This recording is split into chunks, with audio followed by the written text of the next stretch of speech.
Our story kicks off with a man, bleeding out and fighting for breath. He reflected on how far they'd come.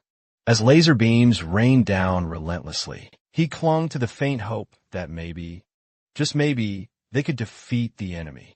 But in an instant, something pierced his chest. He froze, taking a moment to fully realize there was now a gaping hole in his chest. He crumpled to his knees. That's when it hit him. This was a freaking deadly blow. He collapsed, face first, onto the ground. A chilling thought then crossed his mind. He'd die without accomplishing a single thing. His blurry eyes fixated straight ahead. He was looking at the flying humanoid creature, mankind's greatest enemy, known as the Liquidator. One day, this enigmatic being simply appeared and obliterated an entire continent. In this world, a special task force was formed to defend humanity against these monstrous threats. The first legendary member was a man, known for surviving a massive meteor strike without a single scratch, armed only with a shield. Mind you, because of that feat, people dub him the world's protecting shield, Brian Miller. There was also a great sage, said to wield power equal to an entire division. She's the great sage Bella Albright. In addition, there's an archer who took down a high-level dragon in a single shot. His name is Jacob Bloomfield, the divine archer. Then there's the strongest swordsman to ever walk this earth, the sword saint, Amy White. And then there was them, a group known as the support unit. Corpses were already strewn all over the area. The man on the brink of death.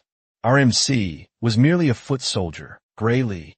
He believed they were nothing but sacrificial pawns. He watched those elite groups fight and realized they were on an entirely different level. He knew the graduates of the World Union Academy were amazing, but he never expected the gap between them would be this wide.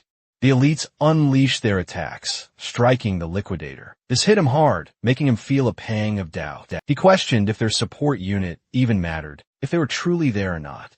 Amy relentlessly battled the Liquidator. Her blazingly fast stabs aimed to pierce him. Gray grit his teeth, witnessing the vast difference in power, despite their intense training. The painful reality brought tears to his eyes. The Liquidator skillfully evaded her blades, until one finally grazed him. Impressed that Amy managed to injure him, he turned serious, unleashing a lightning-fast strike. It expertly cleaved one of the elites in half. They fell, blood gushing from their bodies. Gray's eyes widened in utter shock. The Liquidator had finally revealed his true skill, now that he was done toying with them. Gray couldn't believe he took them out. In a single blow, he realized he was just playing. Until then, it pained him to admit, they had no chance of winning. He lay there in a pool of his own blood, but somehow still conscious. Time had passed since his heart was pierced, so it puzzled him why he was still alive. As his blood dripped, a weak voice spoke. I finally found you. The drop of blood transformed into a small light, eventually forming a message. Gray was summoned forth. He woke up, surprised by his surroundings. It was a dark realm with several massive stone structures. He asked himself where he was. This made him wonder if it was the afterlife, though it was quite barren, save for one thing. He also noticed someone sitting on a grand throne. This being gave the impression of a god, adorned in black clothing, with horns and a veil covering its forehead. A golden mark gleamed on its chest. It possessed a calm, stoic face. The mysterious creature spoke to him, telling him he had not perished, and that his physical wounds had already been healed. Then, something clicked in Gray's mind. His injured body appeared on a screen. He asked if this being had healed him. He clarified it wasn't his doing, but Gray's own power was at work. This left Gray completely bewildered. The mysterious creature couldn't fully explain it, as even he couldn't properly analyze Gray's power. But he did guarantee Gray that his power was stronger than what the Liquidator possessed, but only if he could control it properly. Gray then asked him if this meant they could win the battle. He replied that he didn't know, and wouldn't get his hopes up too high. And yet, he also believed they absolutely ought to get rid of the Liquidator, which is why he stood up and pierced Gray's chest, preparing to depart. Then a bright blue light flared. A magic circle appeared on Gray's chest. The voice declared that he would lend Gray his power. Eventually, Gray woke up next to his bloodied corpse. He grabbed his sword. The tip of the blade was covered in dark energy. He was told that this was his own power. The mysterious creature informed him that his power wasn't something visible to the naked eye. Gray understood just as the liquidator noticed him. Without hesitation, Gray slashed at the liquidator. The liquidator saw his face. He couldn't believe there was still such a strong person remaining. His chest had been scratched. Gray realized his attack actually did some damage. He charged again, confident, asserting his power was stronger. But the liquidator advised him not to underestimate him. The next thing Gray knew, he was shocked. It took him a moment to process what just happened. His body was cut in half, only his lower half remained, and blood gushed out like a fountain. The liquidator commended him for pushing him to use his full power. Unexpectedly, a black mist covered the area and a hooded man appeared. He wore a mask on his face. His body resembled a black flame. He raised his gigantic black sword. The liquidator was utterly confused. He immediately created a barrier around himself. The black flame was extinguished, spreading across the left side of his face. A chilling grayness already became visible. The liquidator questioned if he was truly human. Gray glared, then launched his attack. His blade slammed into the barrier. He desperately tried to shatter it. But then, the liquidator noticed something alarming. His barrier shattered, and the sword cut him deep. He questioned him again. "Are you truly human?" Gray responded that he was wondering the exact same thing. With a defiant step, he advanced. Gray acknowledged the liquidator's power was no joke. He hadn't expected Gray to still be alive. The liquidator started breathing heavily. The liquidator slowly approached him and ominously whispered, "I'm going to crush you, over and over, until you're dead." But Gray struck first. The liquidator was sliced, his yellow blood splattering. "Monster!" he spat, glaring at Gray. But the liquidator wasn't about to be defeated. A brilliant light surrounded his body. As he rapidly built up more power, he joined his hands, and a massive magic circle appeared. He declared, "Time's up." Our MC gripped his massive sword tightly, bracing for the liquidator's next move. Gray was surprised as it suddenly turned to night, but it didn't matter to him. He teleported behind him, planning to slice his neck, but his sword was abruptly blocked by the barrier. This surprised him, as the liquidator coolly stated, "It's futile, because within the plane of true dusk, nothing is capable of harming me. So, I advise you to cease your useless resistance, and simply gaze at the stars." Gray's eyes widened, the star's reflection gleaming in them. It grew larger, shining blindingly in his gaze. The liquidator declared, "It's beautiful."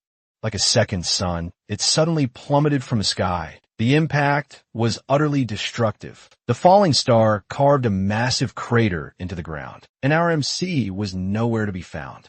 The liquidator expected he wouldn't be able to revive if he was completely pulverized to dust. But he was shocked when a portal began to form. It rapidly expanded into a massive magic circle. Then a voice spoke out, acknowledged the immense power gathered. He'd expected this would be enough to send him back. The liquidator instantly recognized him. It was Kronos. Kronos then addressed the one wielding great power, asking if he could hear him. Having used all his strength, he resolved to send him back to the past. The liquidator snarled a curse at Kronos. Kronos told Gray this was all he could do for him. The magic clock began to tick. It counted backward, and when it hit 1, he told him he was entrusting the fate of the world to him. With that, Gray jolted awake from a nap, lying on the soft grass. Confused, he wondered where he was. He woke up in the middle of a field, the sky bright, the grass vibrant green. He then looked to his right and recognized his hometown. It was Renato Village. He was puzzled. It shouldn't be there, as it had been destroyed 15 years prior. Then he suddenly recalled, being advised he'd be sent back to the past. He couldn't fathom that it had actually happened. He propped himself up on his hand, but then saw the wound he had at that time. He'd been picked on by Belder and his crew. This time, he vowed not to be beaten by guys like them, but he knew they were strong, and he simply couldn't defeat them yet. He sighed, stating that defeating the liquidator was just a dream. He decided to think about how to deal with them once he was a bit stronger, because he didn't want to get hurt. But while walking through the forest, he unfortunately ran right into them. The leader, the biggest bully of them all, Belder, the asshole, was with 3 young men. He told Gray he'd been looking for him and had a lot of trouble finding him. Gray was cautious. Belder threw a sword in front of him and told him to pick it up.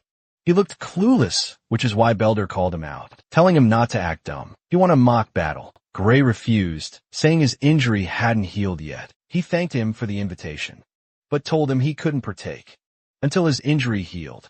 Belder scoffed, saying Gray had nothing to worry about, since the blade was blunt. Gray reasoned that no matter how dull a blade might be, it was still a solid lump of iron and could still seriously injure someone if struck in the wrong spot. Belder yelled at him to shut his fucking mouth. He snarled that Gray had no right to refuse, and if he disliked swords, he could simply fight unarmed. Belder immediately charged forward, catching Gray completely off guard. He couldn't believe Belder wanted to beat him, even while he was unarmed. Now, it didn't seem like this was truly meant to be a mock battle. He remembered what the military doctor had told him before he was sent back. The doctor had said his swordsmanship wasn't improving because of an injury he'd sustained as a child. Reflecting on it now, he could see that was where his life as a loser truly began. He sidestepped, easily evading Belder's attack. Then, something confused him. Belder clicked his tongue in annoyance, while Gray wondered if Belder's strikes had always been that slow. He ducked to avoid another attack. They engaged in a dance-like motion, where Belder attacked and Gray gracefully evaded. He suddenly realized it wasn't because Belder was slow. Belder grew annoyed that he couldn't land a single hit. The sword was an inch from Gray's face, but he moved swiftly to evade, closing the gap between them. He realized the correct answer was he had gotten faster. The other 3 young men were stunned by his movements. They muttered that he seemed like a completely different person. Gray went to pick up the sword. He knew he might not have the body he used to have, but he still held the memories of every battle he'd fought. Belder leapt, attempting to slash him. Even with the attack coming from behind, he skillfully deflected it, swinging the sword with his uninjured hand. Belder took the hit, letting out a small groan. Gray was utterly taken aback. It was enough to completely throw him off his game. It made him question if it was even right to fight such an amateur. But he quickly realized that this guy deserved no pity whatsoever. He rationalized that it was these punks who tormented him because he couldn't fight back. But this time, things were different. He lunged, causing Belder to drop his sword. Belder cursed loudly. Seeing how easily he let go of his sword, Gray realized he was worse than an amateur. He scoffed, telling him he likely wasn't trained to properly receive a sore blow. Our MC stepped in front of Belder and calmly told him not to worry, while gripping his sword. He quoted that as long as a blade was dulled, it would be totally safe to beat someone with it. Belder was struck. He couldn't believe his shoulder was bleeding, as blood splattered on his face. He cried out and collapsed to his knees. Gray initially thought the blade wasn't blunted, but upon checking, it was completely blunt. Had it been a sharp sword, Belder might have actually been killed. He glared at them, then continued to strike. Belder took a hit to the nose. He bled profusely as he fell onto his back. Gray decided to keep using the blunt edge. He towered over Belder and asked why he was screaming so much. He had no right to do so, especially since he was the one who said a blunt sword was safe. He grinned devilishly at him. Belder began to get truly scared. He yelled at the 3 young men to stop standing around and beat his ass. Those 3 were terrified because Gray had gotten so strong. Suddenly, one of them suggested they go at him together. They surrounded him from behind. Gray asked if they wanted another round. Belder ordered those 3 to kill him. Gray stated he was going to overlook it, but he changed his mind. The forest was indeed disturbed. Those 4 ended up completely bruised, with a large bump on their heads, and they could barely keep their eyes open. They meekly knelt, their weight resting on their heels, hands gently folded in their laps. Gray remembered how terrified he'd been of these guys. He then asked if they were from the serious swordsmanship dojo. Belder replied, something like that. One of them chimed in that they felt they'd gotten strong enough, so they hadn't been going lately. In his head, he questioned their definition of strong enough. He realized he shouldn't expect much from the dojo itself, but regardless, he knew it would still have its uses. He wanted to be introduced to the dojo.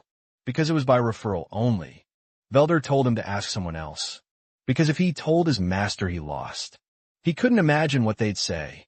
Gray then swung his sword right in front of Belder and suggested they should just continue what they were doing. Naturally, Belder got terrified. He immediately ran off, yelling, "The dojo's that way." They were all surprised by how incredibly fast he was. The three of them yelled at him not to leave them behind. They soon entered the city. Belder then asked why he wanted to enter a dojo. He stated it was because the dojo offered a recommendation slot for the academy. Belder confirmed, "I've heard something like that." Gray responded, "That's exactly why I want to go." One of the lackeys piped up, "Gray's already strong enough, without even going to the academy." Gray replied that it would be nice if that was actually enough. But he knew, even the world's strongest lineup was no match for the Liquidator. And even when he used Kronos' power, he couldn't even scratch him. When he got serious, he had no idea how strong he needed to be to defeat that thing. But still, he had some clues. Belder then pointed in the direction of the dojo, and Gray nodded. The moment he clashed with the Liquidator, he felt it for a second. He could now control that mysterious dark power. What truly captivated his focus at that moment, however, was the legendary swordsmanship taught by the Sword Saint himself. He mused that if he dedicated more time to swordsmanship training under the same harsh conditions as the Sword Saint, then he just knew the battle's outcome might have turned out completely different. He's fully aware that this was precisely why Kronos had sent him there. Eventually, they arrived at the dojo. The woman inside heard them and stepped out, demanding to know if these absolute bastards tried picking on a civilian, using the very swordsmanship she had taught them, only for them to get their asses absolutely handed to them. She clicked her tongue in utter disgust. This formidable woman was none other than the swordsmanship dojo instructor, Soria Belder. Belder tried to reason that they weren't actually picking on him, claiming it was just a mock battle.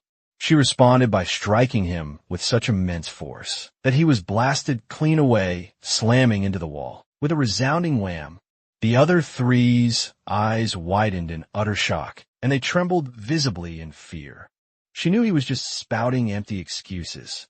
She then declared, "If you call beating up an unarmed person a mock battle, then that would mean what I just did to you was also a mock battle, wouldn't it?" She pointed her blade directly at his eyes, as she fiercely ordered him to leave and never, ever return. She then informed them they could no longer consider themselves students of her dojo from that day forward. They all meekly replied yes and scrambled away in a panic. Soria then sat before Gray and offered a sincere apology. She acknowledged that her unruly former students had caused him a great deal of trouble. He calmly replied that there was absolutely no need to worry. She thanked him for his understanding and patience. Then, she brought up the reason. He sought a recommendation to the prestigious academy. While she genuinely wanted to apologize for the mess Belder and his cronies had caused, and as much as she'd love to write that letter of recommendation, she first had to confirm his true abilities. With that, she handed him a wooden sword. Gray accepted it without hesitation. She offered him the first move, inviting him to attack whenever he felt ready. He wasted no time launching his attack. The dojo quickly began to evaluate his moves. She observed that his swordsmanship was incredibly practical. For his age, she could immediately sense that it was as if he'd faced countless battles. She attacked, but he expertly deflected it. She realized that Belder and the others were no match for him. She could tell his fighting style was mostly self-taught, but every so often his swordplay resembled what was taught in the academy. This made her curious if anyone had taught him. She could tell his swordsmanship was still rough, but admitted he possessed undeniable talent, which led her to believe he truly was a diamond in the rough. It was about time they wrapped things up. She attacked, and he was about to strike back. Their swords clashed. They went at it again. She found it strange that he wasn't faltering at all, and Gray could definitely keep up with her. She'd only meant to test his skills a little, but her absolute best was being drawn out, and she questioned the unsettling feeling she was getting. It was fear. Gray was making her feel scared. He swung his sword with such power that it forced her to step back. She assumed it was just a wild, desperate swing. At that moment, she spotted his weakness. She seized the chance to attack and decided to end their match right then. But she was caught completely off guard, left utterly puzzled. Saria's sword had been cleanly cut in half. Consequently, it left Gray equally shocked. It was because he felt that same sensation from before, which led him to realize he still possessed the power. But it came with a significant drawback. He felt immense pain rack his body, forcing him to drop to his knees. Saria worriedly asked him what was wrong. He realized his body had failed to keep up with the power. His legs were trembling.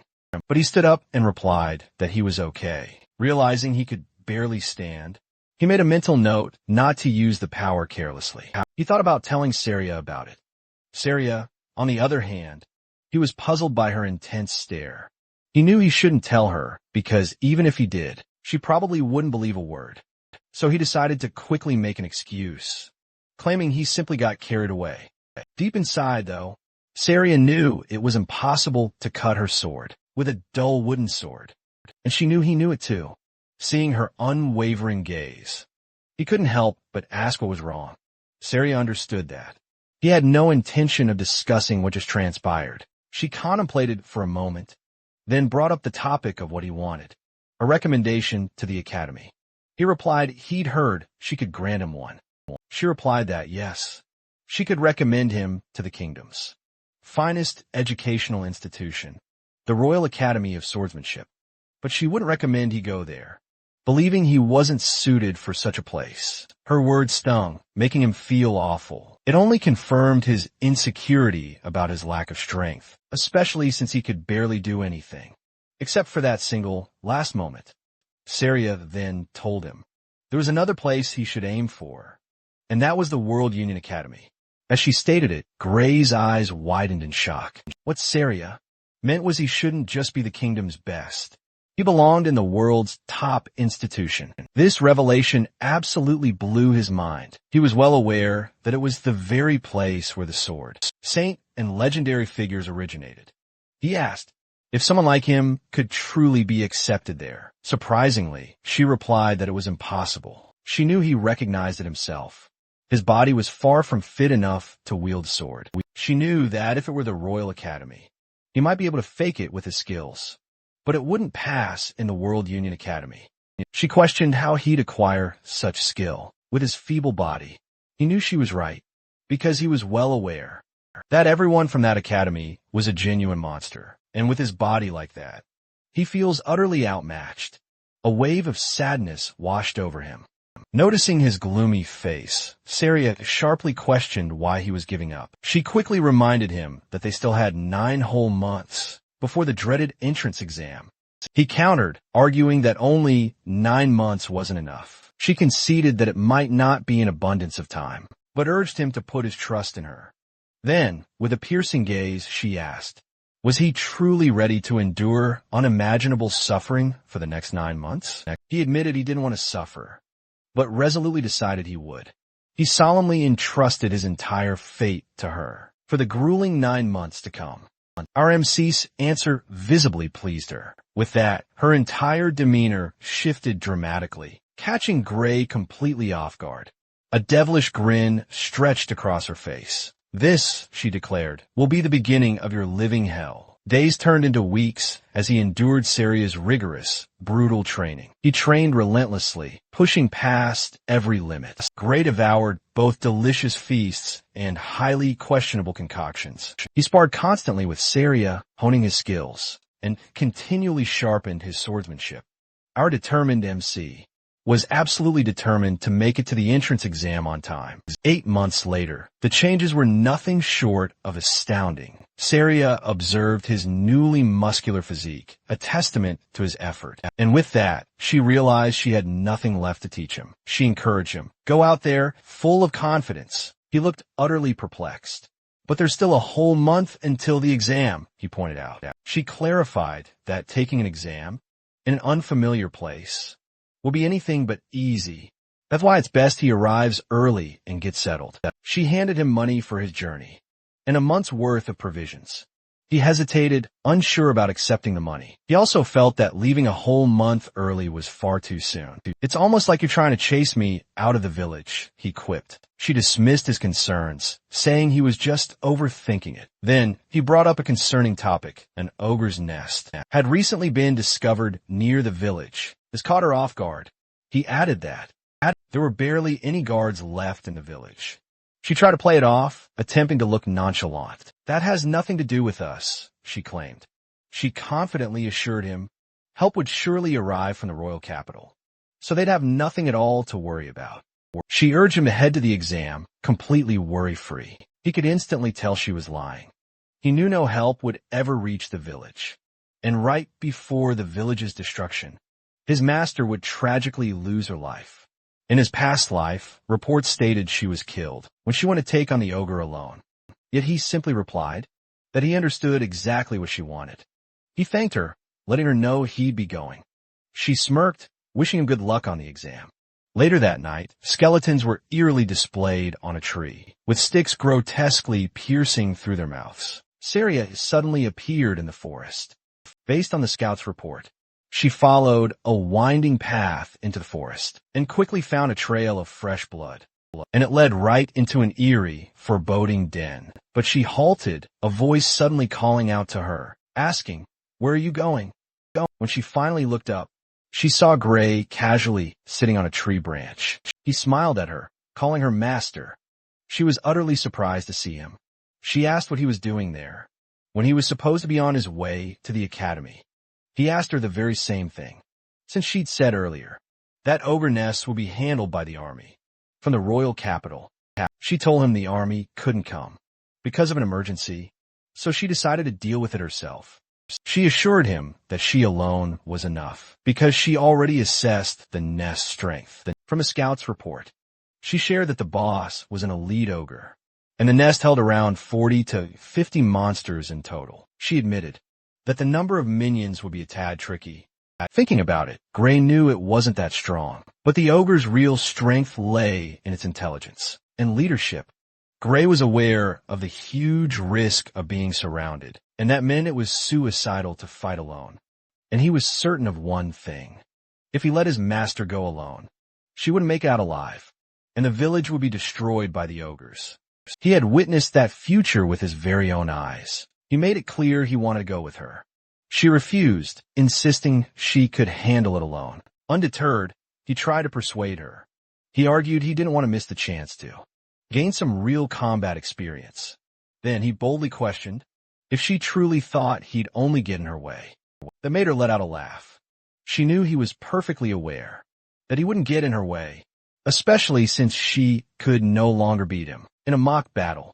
Still, she reasoned, nobody truly knows what may happen in a real fight, especially in a monster's nest that's suddenly formed. For a dangerous job like this, it's truly best to wait until he gains a bit more real combat experience. Realizing she wouldn't budge, he proposed a different idea instead. Intrigued, she listened. He declared he would fight her, knock her out cold, then deal with the ogres himself. Judging by his resolute stance, this was no joke. The dojo fell silent. She eventually gave in, but stated she had one condition. No matter what happens out there, he must come back alive. He assured her, then wished her to live as well. Under the pale moonlight, they hid behind a massive boulder, carefully spying on the ogre colony.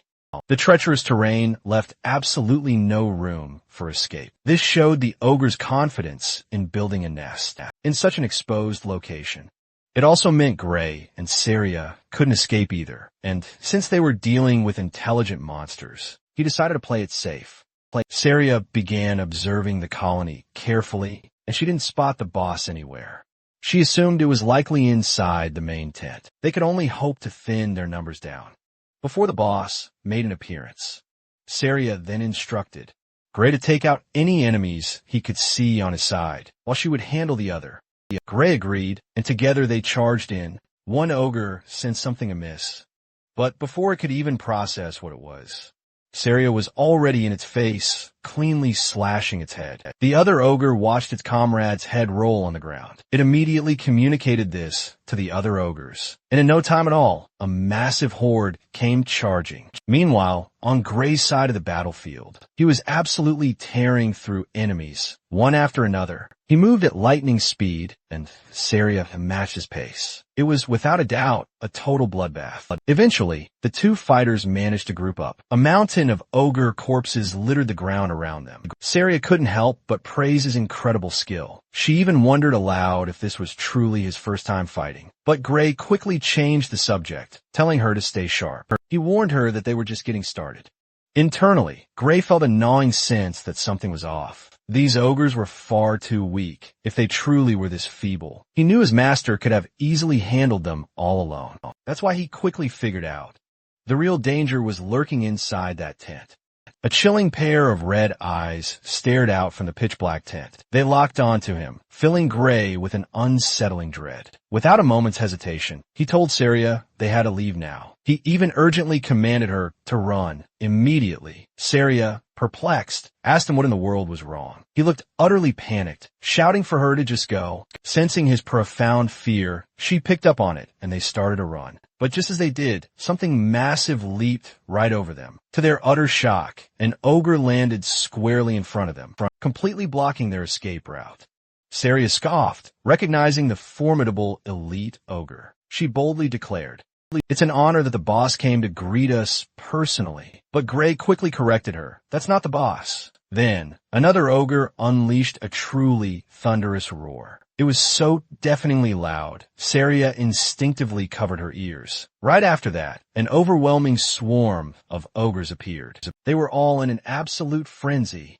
Stunned by the horrifying sight, she frantically asked, "What is going on?" Behind the horde stood a truly massive ogre. Gray stated it was something far stronger than a mere elite. He identified it as an ogre general. This was the real boss of the entire nest, with the elite ogre guarding their only exit, and a surging crowd of ogres blocking them from the front. They were completely trapped. The ogre general didn't even move, but its sheer presence alone was utterly terrifying. Once she heard the words, "Ogre General," Saria instantly knew they couldn't possibly win this fight alone. She glanced towards the elite ogre blocking their way, then suggested they take out that one in front of them and try to make their desperate escape. She launched a powerful attack, but it deflected her strike. She refocused and slashed once more. She managed to land a scratch on its shoulder, but to her utter shock, the wound immediately began to heal. Gray called out, telling her it was no use. The general's roar was boosting the ogre's strength and healing. That's why they felt unusually powerful. And now, she was struggling to take down even a single one. Gray kept fighting, trusting her to cover his back. He told her she didn't have to win. He just needed her to buy him time. Worried, she asked what he was planning. He said there was only one option left: to take down that ogre general bastard. And he absolutely meant it. An ogre, wielding an axe, knocked Gray's sword. Our MC got irritated every time they tried to flank him. The ogre tried to make him drop his sword, then raised its axe to strike. Right now, Gray was focused on taking out every enemy in front of him, but the ogre easily shattered his sword. He realized it couldn't handle the power of a boosted ogre. The ogre swung at him again, and he jumped just in time. He was glad he had a spare, but he knew it wouldn't last long either. Saria, realizing his predicament, tossed her extra sword to him. He thanked her. Now, he had 2 swords, but he knew that still wasn't enough to wipe them all out. So, he focused only on the ogre general and the horde between them. He pulled out the second sword. With one quick motion, he cut through the ogres in his way. One of them scratched his cheek as it attacked. He blocked the blow. As the ogre tried to push him back with its axe, he clicked his tongue, then pressed harder with his swords. More ogres were coming for him. The ogre general's weapon started to glow. Then came its deafening roar. Gray flinched. He saw the ogres grow even stronger. They charged at him again. He realized the ogre general had figured out his plan. It roared again. Gray now understood just how undeniably clever it was. His sword clashed against the ogre's crude axe. He was pushed back, but he fiercely forced himself to keep moving. He lunged forward, cutting down every foe he could reach. He knew he didn't have the luxury of dealing with them all. Suddenly, an ogre blindsided him with a tackle. It held him fast as another ogre raised its massive axe. Gray furiously slashed the clinging ogre across its neck. He realized they were strategically trying to wear out his blades by relentlessly throwing themselves at him. As he dealt with that, a monstrous shadow loomed over him. An ogre had leapt and was ready to pulverize him with a punch. He blocked its colossal fist with his sword, but the sheer power blasted him violently backward. Gray coughed up blood, his body trembling uncontrollably. He was gasping for air, and his sword lay shattered. He was now down to his very last sword. He couldn't believe he had to face hordes of ogres and their general with only one sword left. And because of his past experiences from when he regressed, he could tell there was no conceivable way to win. He then had a sudden thought. If that's the case, he urged, "Master, you need to run while the ogres are still focused on me." She looked amused, but adamantly refused. Saria replied, deftly defending against the onslaught. He questioned if she truly planned to die for nothing. He assured her he would run right after her, but she grimly told him that wasn't possible. A grim expression settled on her face, until it became a look of resignation, as she finally admitted she couldn't run anymore. Her leg was deeply slashed and bleeding heavily. Gray turned ghost white the moment he saw it. Now, he had completely run out of options. In his mind, he had traveled back in time with one goal: to defeat the liquidators. He swung his sword with all his might, all while thinking his life might end right here. His last sword shattered, but he utterly refused to give up. He desperately tried to recall how that power felt back then. He thought about tapping into that power again, with one ultimate goal: to defeat his enemies. As ogres readied themselves for the final assault, he forced himself to remember. He tried to recall that intense feeling he had back then. Gray shut his eyes, clenching them tight. And as the last piece of his sword flew, right there in front of him, his eyes snapped open, blazing crimson. He finally felt it, swinging his black shadow sword, delivering a fatal strike to multiple ogres. Mist shrouded part of his face and his blade. Saria looked confused. Gray wore a grim look, but when he looked at her, he smiled, assuring her it was all right. With one swift swing, he severed several heads. The ogre general's sword began to glow again, but in a split second, it was cut down. Saria noticed it, but while she was distracted, an ogre tried to sneak up on her. She realized the attacks felt weak. She commented that they used to give her a hard time, but now she could slice through them with ease. She declared that without the general's boost, they were nothing. It was already deep into the night when they finally defeated the ogres. Gray apologized for breaking her sword. She didn't mind, especially since he saved her life. He handed it back to her. She was about to ask him about the strange power he used when Gray suddenly collapsed. He fell face down to the ground. Saria panicked and called out his name. Gray's consciousness drifted into a dark realm. He asked himself, "Where am I?" Everything was pitch black, except for a single door in front of him. He looked around, confused. Black flames then burned through the chains on the door. He recognized it. It was the same power he had tapped into. He wondered if opening that door would give him that power again. The thought made him uneasy. Still, he stepped toward it. But suddenly, he felt a terrifying presence behind him. It made him freeze and step back. His breathing grew fast and shaky. Deep down, he just knew if he opened that door, in his current state, he would definitely die. Then, out of nowhere, a voice said he made the right choice. And just like that, he jolted awake. He was gasping for air, drenched in sweat. Saria was startled. He was finally awake. He asked, "Where am I?" Saria told him he was in the village infirmary, and added that he had been unconscious for 5 days. She then confessed her deepest fear, that he might never awaken again. We learned he'd been out for 5 days. He knew he'd pushed his body far too hard. Saria then pointed out that, Push himself barely described what he did. But putting that thought aside, she checked to see if he could move. Gray tried to shift, but instantly realized he couldn't summon any strength. He could move his right arm, but only with great effort, and this deeply worried him. What if he could no longer hold a sword? Worse, a strange bruise marred the arm. It looked like someone had splattered black ink across his arm. Saria had expected he wouldn't be able to move it well. Gray wondered if she could even see the black mark. He then told her directly he couldn't put any strength into his dominant arm. It was just as she had thought. It wouldn't heal properly anytime soon. All the bones in his right arm were shattered. He was shocked it didn't even hurt. She explained they used a magic potion to treat it. That stunned him. Magic potions were expensive. She quickly told him not to worry. The village chief was the one who gave it to them. Gray couldn't fathom why the chief would give something so valuable to someone like him. She asked what on earth he was talking about, then reminded him he was the village's hero. Gray was utterly clueless. Suddenly, someone burst into the room. It was the village chief. Gray immediately thanked him for the potion, but the chief said they should be the ones thanking him. With strong emotion, the chief said that Gray had fought an ogre general, a monster that even gathered troops from nearby towns. Couldn't scratch, and that kind of monster had come for their village. He clasped Gray's hand tightly and said, if Gray hadn't killed it, their entire village would have been wiped out.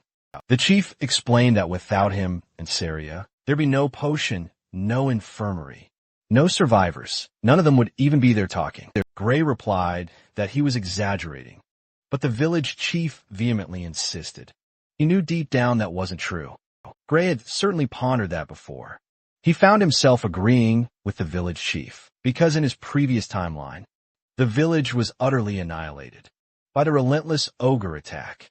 The village chief then informed him that, if he still didn't grasp how crucial his actions truly were, he'd gladly elaborate on every detail. He also mentioned he'd heard Gray was planning to take the academy entrance exam, and asked if that was indeed true. Gray's only response was a stunned "oh."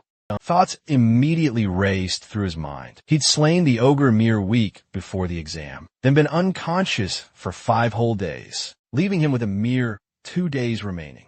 He instantly paled as he recalled the journey to the academy.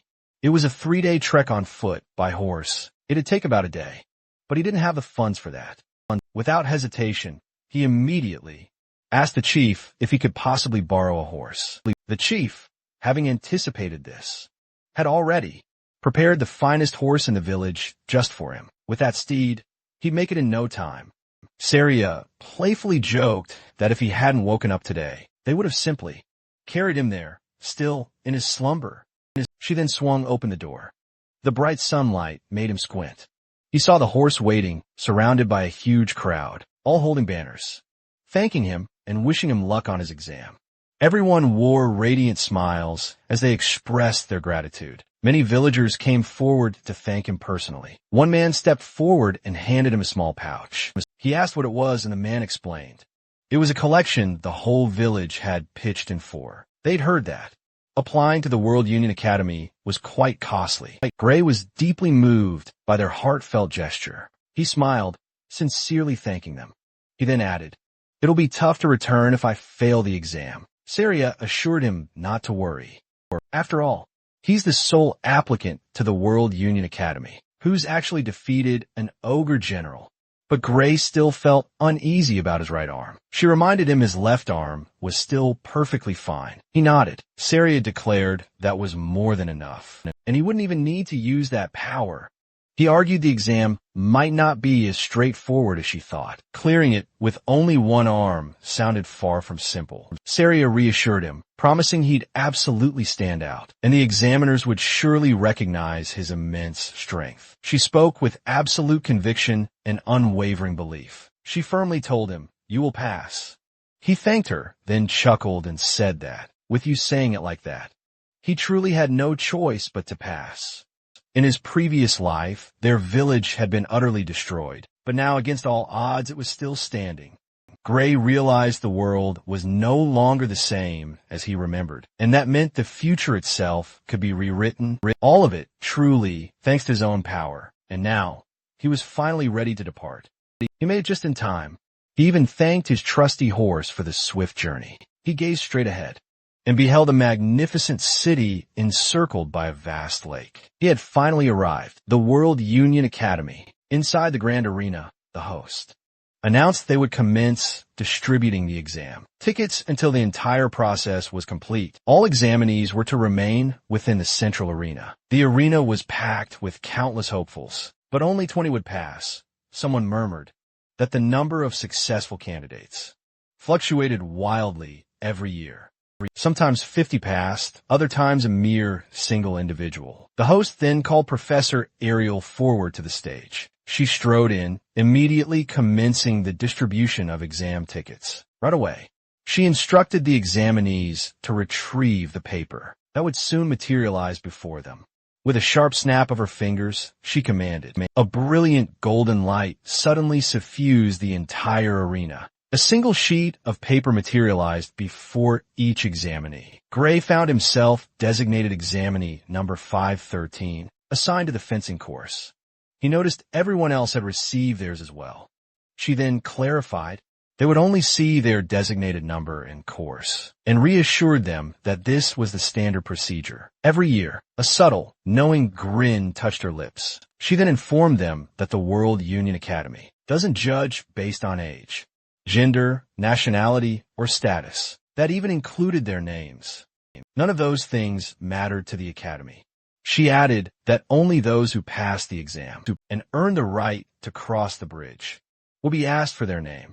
And even then, they could give a fake one if they wanted. Gray was totally confused.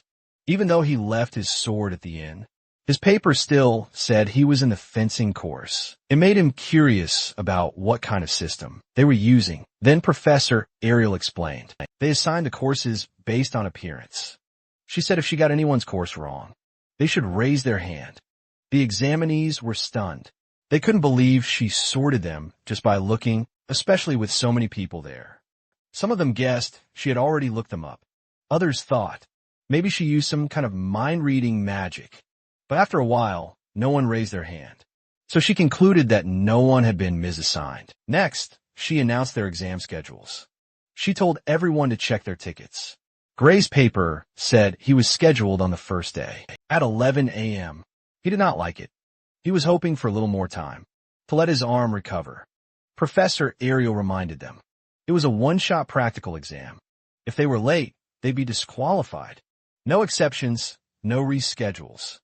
Gray clutched his arm, thinking he still couldn't use much strength. He silently prayed it would get a bit better by tomorrow. The next day arrived, and he was in a pinch. Because it hadn't healed at all, he had no choice but to take the exam with his arm still that way. He was called to the entrance of the arena. He took a deep breath and reminded himself not to be pessimistic about it. He evaluated that his left arm was still functional, and he could move his right to an extent. He used the time he had left to watch the examiner's moves, hoping to find an opening.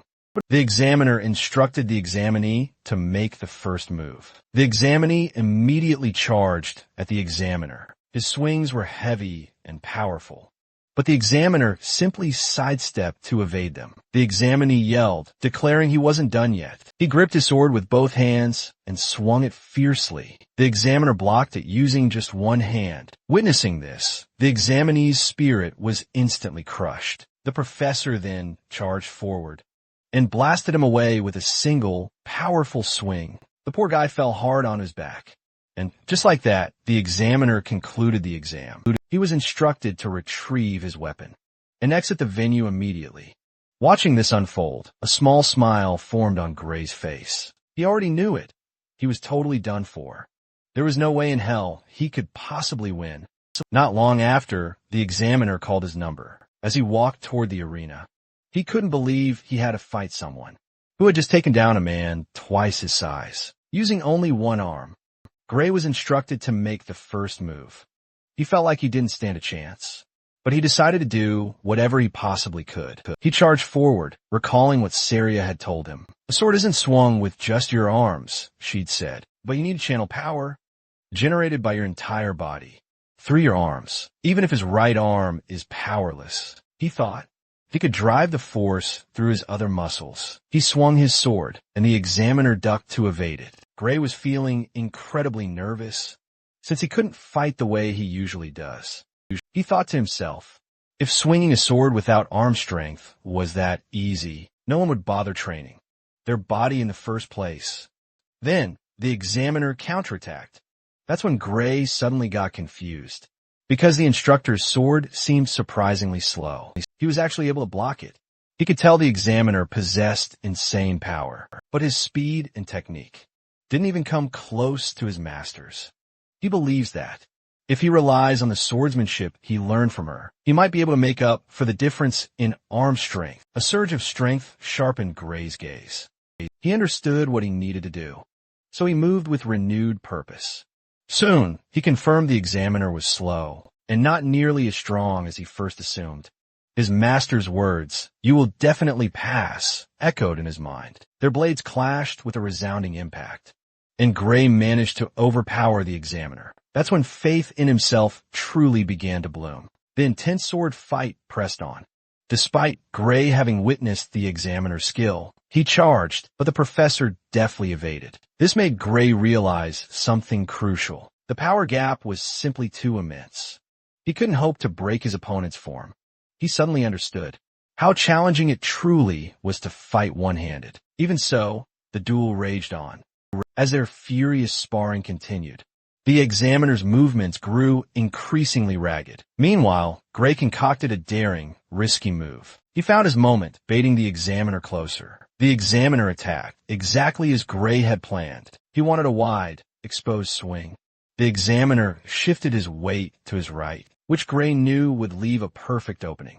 Gray also predicted most opponents would aim for a big, obvious swing in that situation.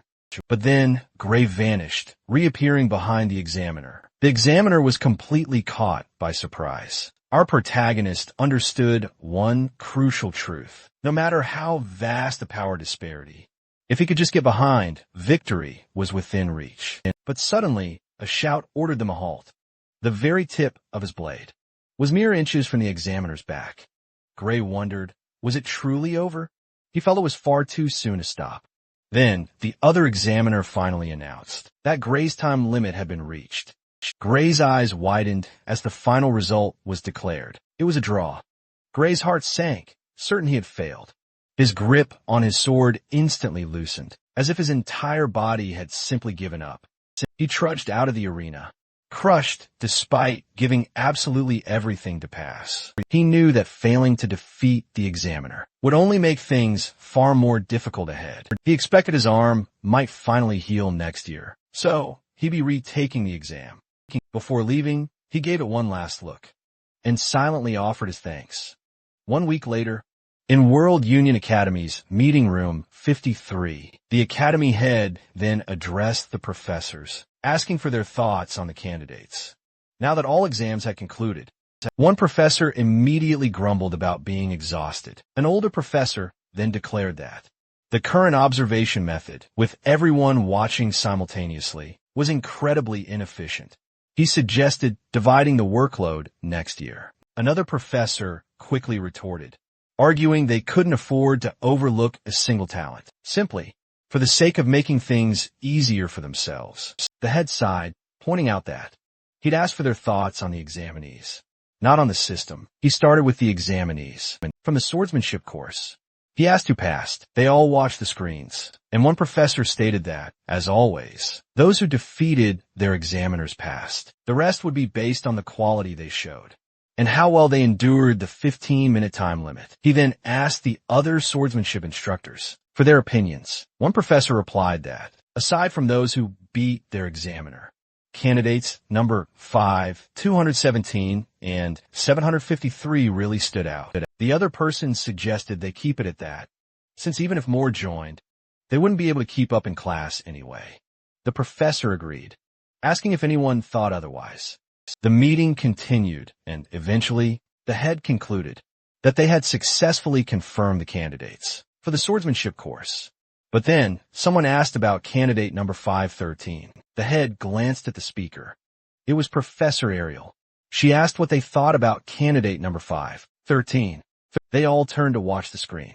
One professor called 513 a little guy. When they watched his fight, it looked like he was going to win. But if he only relied on setting up traps, just to defeat the examiner, things would certainly be difficult for him. They observed his technique was solid, but his strength was clearly lacking, and it felt like he was outmatched from the start. The brown-haired, mustachioed professor declared his performance was lacking. Everyone agreed. Professor Ariel, however, was speechless. She couldn't believe so many had watched, yet not a single one of them noticed a thing. If everyone was truly blind, she thought, then having everyone observe together was utterly pointless. The very next day, Gray clutched his exam ticket. The swordsmanship course results were finally about to be announced. Only 6 people passed. Everyone waited on edge. First to be called was candidate number 5. As their number rang out, their exam ticket burned. Next up, candidate 217, followed by numbers 432 and 615, then 753 and 925. And that was it. Gray's heart sank when his number wasn't among them. The successful candidates were instructed to cross the bridge and complete enrollment by day's end. Gray stood utterly crestfallen, while others around him cheered for the successful candidates. A heartbroken look was etched on his face after failing. But then, another announcement echoed out. The Divine Eye Special Admission. Just moments later, Gray's number was called, and his exam ticket erupted in blue flames. Everyone nearby stared in utter shock. Gray stood frozen, utterly bewildered. Whispers and sneers began to ripple through the crowd. This special admission? It was Gray's first time even hearing about it. Some in the crowd claimed the Academy must have cheated. They loudly declared the World Union Academy had truly sunk to a new low. Gray, of course, overheard every word. He was completely confused. He had no connections whatsoever. Could his master have done something? He wondered, but he hadn't heard a single thing. An old man suddenly scolded the crowd for speaking that way about the Divine Eye admission. He insisted it was a prestigious category, one that had produced heroes for centuries. The crowd, however, wasn't buying it. They argued it was only respected long ago. They pointed out recent Divine Eye picks. Amy White, Bella Albright, Leek Muller, and Jacob Bloomfield, legends of their time, and deemed them utter failures.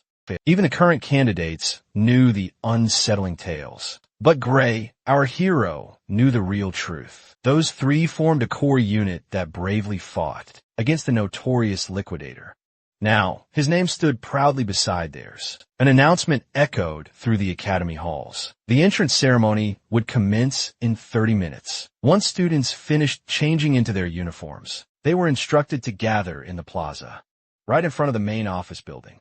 Their new uniform featured a sleek black patch, with the Academy's symbol elegantly engraved. Our MC, of course, looked absolutely dashing. A few eager students arrived early at the plaza, but they weren't sure if they were in the right spot, as nothing seemed prepared yet.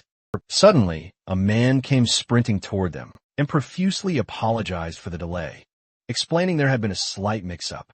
He asked the students to step back just a bit, so he could position some stairs in that very spot. The students complied and moved, then asked if their new position was okay. The man declared it was perfect. Then he knelt down, leaving the students confused. He touched the ground, and a massive magic circle instantly appeared. The very ground beneath them began to shift and rumble. The students' jaws collectively dropped in awe. They watched, utterly shocked, as a complete structure rose, right up from the earth before their eyes. The man apologized once more for the delay, and told them they could sit wherever they pleased. The students were absolutely flabbergasted and amazed. They realized this was powerful teleportation magic, but they simply couldn't believe something so colossal could be teleported. Gray sat down, pondering the situation. The school likely wanted the ceremony to take place. Somewhere the magnificent building could be prominently displayed. To him, it seemed like a truly extravagant use of teleportation magic. He definitely looked quite excited. After fully realizing just how powerful the World Union Academy truly was. The students then noticed there were far too many seats. Only 30 students had been accepted, So this many chairs seemed totally unnecessary. The girl he was talking to looked completely surprised. She wasn't even sure why she apologized, explaining that besides intense sword training, she hadn't really studied much else. The girl then offered to explain. She clarified that, as the name implies, the academy brings together the world's top students. Then, she dramatically pointed at something in the sky. The other girl was utterly stunned. To see both aircraft and dragons soaring overhead, she quickly asked what those incredible sights were. Gray, meanwhile, was shocked to recognize the magic airship, the Strato Queen. He'd actually boarded it once before, when he joined the Liquidator Subjugation Squad. It was rumored to be one of the largest airships globally, and he couldn't believe they were using it just for an entrance ceremony. The World Union Academy, it seemed, definitely shattered all of Gray's expectations. The magnificent airship then landed, and students began disembarking, with everyone finally present. The entrance ceremony could officially commence. Finally, the headmaster's long speech came to an end. Gray, looking visibly bored, thought to himself, this entrance ceremony isn't all that different from a normal one. The next segment of the program involved greetings from the top-ranked students of each course. Leon Hart, the undisputed top student of the swordsmanship course, was called to the front as he rose from his seat and made his way onto the stage. The other students immediately started buzzing about him, but they'd heard he'd defeated the examiner in an instant during the entrance exam itself. Some even whispered that he was as skilled as any of the actual professors when it came to swordsmanship. This formidable student was Leonard Apias.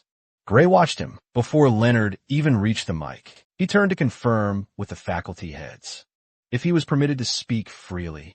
They assented, and he thanked them. He then boldly stated he had one complaint he wished to address to the academy. Before continuing, however, he formally greeted his fellow students and everyone else properly admitted into the academy through a proper welcome. He then stated that it was an honor to be admitted to the academy with the rest of them. He urged them to graduate as individuals, capable of making truly meaningful contributions to the world, urging them all to cooperate. He then stated he was eagerly anticipating the days they'd aim for greatness side by side as esteemed students of the World Union Academy. Yet, he sternly declared that among them were some who simply didn't belong. He then turned to Professor Ariel, asking if he was right. Taken aback, she stated that all the students present had passed rigorous exams, and while they might not be as strong as him, she didn't think it was wise to exclude anyone. She then inquired why he was asking her this. Leon Hart glared at her, asserting that he wasn't talking about those admitted by properly passing their exams. He declared he was referring to the students she had backdoored into the Divine Eye special admission program. He then dared the specially admitted student to reveal himself, ordering him to return his uniform and immediately leave the academy. A heavy tension filled the air. Gray couldn't understand such intense hostility. He then suddenly recalled Leon Hart had been sitting right next to him. He felt relieved Leon Hart didn't know his face. He figured he wouldn't get caught up in this if he just didn't step forward. Professor Ariel calmly acknowledged that the students this year were quite lively indeed. Leon Hart fumed, feeling completely disrespected. He called her out, demanding she stop letting students sneak in through the back door. She didn't say much at first. Then, in the blink of an eye, she leaned in close, whispering in his ear, asking if he truly believed he was stronger than that kid. Her unexpected move shocked the entire arena. Leon Hart was completely caught off guard. He gritted his teeth, defiantly saying yes. Then he asked if she was trying to prove him wrong. Professor Ariel seemed to like his confidence and suggested a bet that piqued his interest. She bet both her job and the kid's admission. Gray was utterly bewildered by everything unfolding. Leon Hart turned back to Professor Ariel and asked if she was trying to make him fight the special admission kid. Professor Ariel calmly replied she'd never stooped to anything so dull. She then added that if Gray truly went all out, Lane Hart would be utterly toast.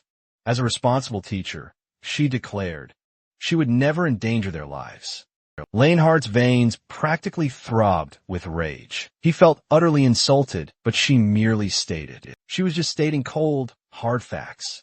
Instead, she proposed a safer option, a bet involving monsters. She explained, Leonhardt was far better at fighting monsters than people. He glared at her anyway, but admitted she knew him well.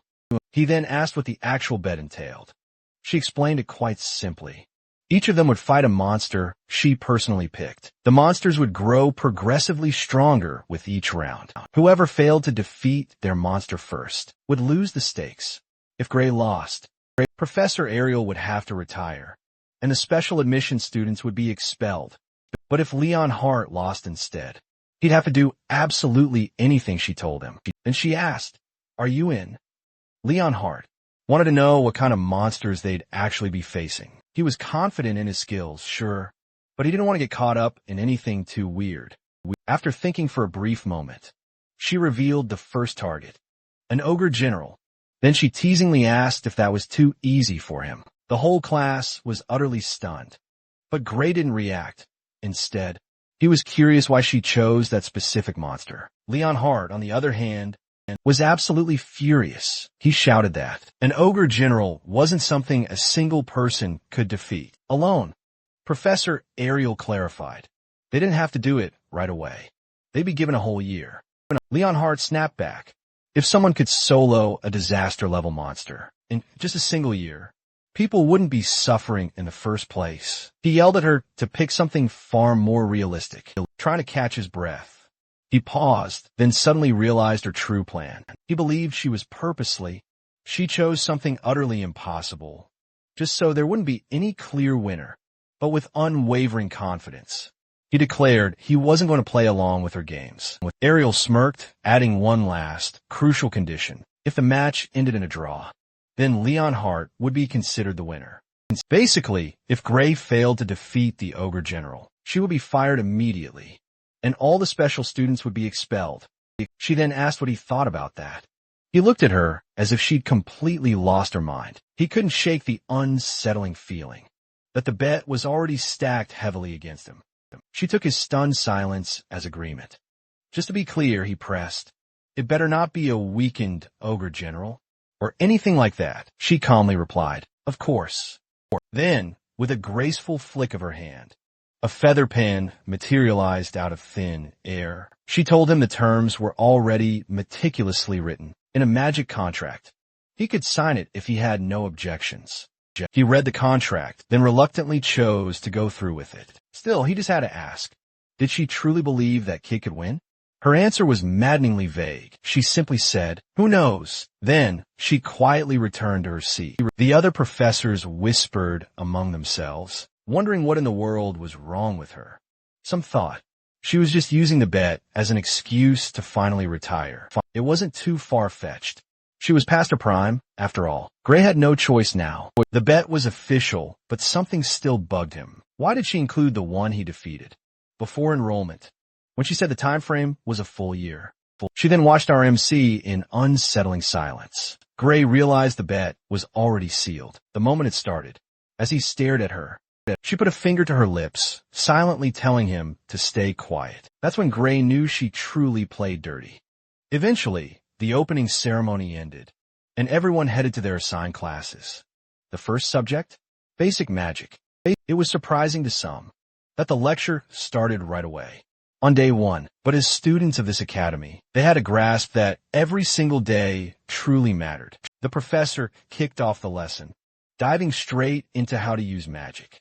It was naturally the most fundamental topic. He explained that the human body houses a hidden energy known as ether, by guiding it through the body's mystical magic circuits. He continued writing and elaborating on the board. Gray initially found himself in that very class. He was worried he might struggle to keep up, but as it turned out, he already knew this entire lesson from his boot camp training. So far, so good.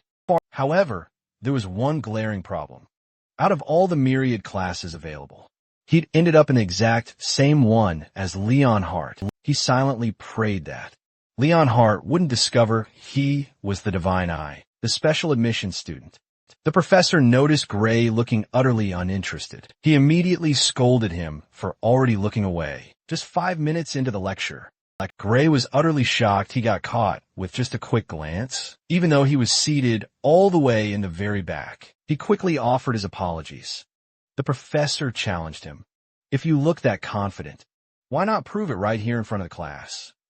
He even taunted him further, expecting him to demonstrate his ability to use basic magic. Gray politely explained that, since they were enrolled in the swordsmanship course, he thought it was acceptable if they couldn't use magic. The professor retorted that, even if one primarily wields a sword in combat, it's still crucial to grasp the fundamentals of magic. At the very least, for effective coordination with mages, knowing basic spells and understanding their feel is absolutely essential. Gray hadn't expected the professor to offer the exact same explanation as the one from his boot camp.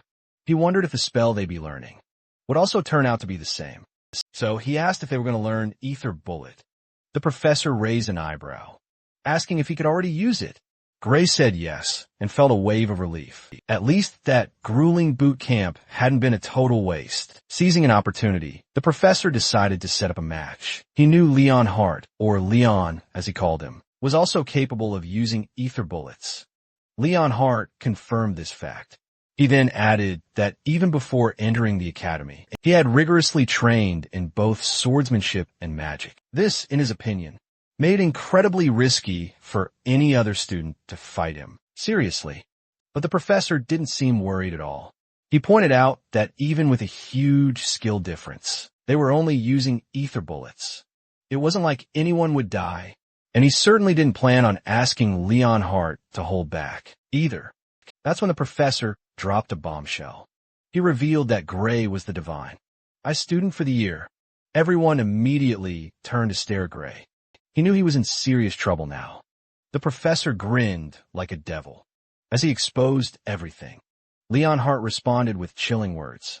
He declared he would show Gray how things really work and what kind of place the academy truly was. Leon Hart glared at Gray and told him to step forward. They stood face to face. The professor explained that once he gave the signal, they would fire their ether bullets at each other. Gray had only trained in magic for a few days during boot camp, and even though the professor said it wouldn't be fatal, he knew he probably wouldn't walk away without getting hurt. The professor gave the signal to start. Leon Hart was dead set on proving how much stronger he was. Gray had no choice. He decided to just go for it. Leon Hart released a small, baby blue orb of light. But when Gray cast his spell, a massive, glowing blue orb formed in front of him. The next moment left everyone utterly stunned, their faces frozen. Even our MC was in disbelief. Gray's ether bullet completely overpowered Leon Hart's. It made Leon Hart shriek. The professor immediately intervened and formed a barrier in front of Leon Hart to protect him. He was relieved to have saved him, but to their absolute surprise, the barrier shattered. It completely shattered and blasted Leon Hart away. It emitted a powerful gust of wind and a blinding light. Other students also felt its effects. Leon Hart screamed out loud as he violently slammed to the floor.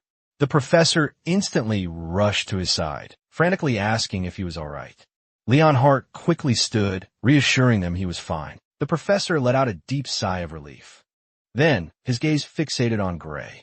He realized that if the barrier hadn't been weakened, Leon Hart could have died from the impact. And even more shockingly, none of the professors could produce an ether bullet with such immense power. He spun to Gray, demanding, "What exactly did you just do?" Gray was utterly confused. Leon Hart's ether bullet felt so incredibly weak. It didn't even seem like the same spell. That made him wonder, was the ether bullet he'd learned during his time in the subjugation squad fundamentally different from the one taught at the academy? He questioned if perhaps he had used the wrong spell. The professor firmly said no. It was definitely an ether bullet. But he added that Gray's ether bullet was of a different quality entirely. It wasn't made from regular ether. It was super compressed ether. The other students had never even heard of such a thing, the professor admitted. It was a kind of power even they struggled to control. Yet somehow, Gray not only produced it, He perfectly shaped it into a spell. He declared there was no one else in the entire academy who could pull that off. The students immediately started whispering. It was the first time they'd seen an ether bullet with such unbelievable power. Some of them now believed that the divine admission existed for this exact reason. Others argued Gray should have been placed directly in the magic course from the very beginning, instead of being admitted as a mere special case. But in Gray's mind, something just didn't feel right. All the spells he'd learned at the subjugation squad boot camp were just like this, and even among his group, he wasn't considered particularly talented. He asked the professor if he was just joking, because with enough practice, anyone should be able to do something like that. The professor absolutely burst out laughing. Gray was utterly bewildered, especially when the professor laughed even louder. Then, completely out of nowhere, the professor grabbed him by the shoulders, stepping right into his personal space, and then told him to transfer to the magic course. He even offered to personally vouch for Gray. According to the professor, Gray was more gifted in magic than in swordsmanship. Gray politely declined, explaining he'd always been told he wasn't good at magic. The professor looked at him like that was the funniest joke he'd ever heard. He couldn't believe Gray, someone who understood the ether compression technique well enough to create super compressed ether, thought he lacked talent. He called Gray a once-in-a-generation genius, someone even the Academy would instantly call a prodigy. He added that whoever told Gray he had no magical talent clearly didn't know what they were talking about. Then he asked again, was Gray really sure he didn't want to switch to the magic course? The professor was known for rarely handing out compliments, so the students were stunned. They couldn't believe he was praising someone this much. He kept pressuring Gray, saying that if someone like him didn't study magic, it would be a loss for the entire world, and even called it a crime against magic itself. Gray let out a nervous laugh. Then something clicked. He suddenly remembered where he had actually heard about the ether compression technique before. In his previous life, back at boot camp, someone once explained that in the old days, people didn't even know that ood, also called life force, existed. Because of that, casting proper magic was incredibly hard. They had to keep compressing ether inside their bodies and hope that a bit of it would mix with ood, by chance, just to create a usable spell. A woman with baby blue hair and golden eyes had called that whole process laughable. Now, in the present, Gray asked the professor if he had ever heard of ood. The professor looked utterly confused. That reaction confirmed it. This world remained blissfully unaware of its true existence. Gray suddenly grasped a crucial realization, a massive, world-altering truth. The knowledge he gained from the subjugation squad was, in fact, wisdom from the future. He understood he needed to be incredibly cautious about who he confided in. The professor then steered the conversation back and posed the question once more. If Gray was still willing to transfer to the magic course, Gray performed a proper bow and offered his sincere apologies. He explained, quite simply, that he loved swords. As profoundly grateful as he was for the generous offer, he regrettably had to decline. The professor accepted his decision, but assured Gray that if he ever changed his mind, he was welcome to approach him at any time. Gray expressed his sincere thanks.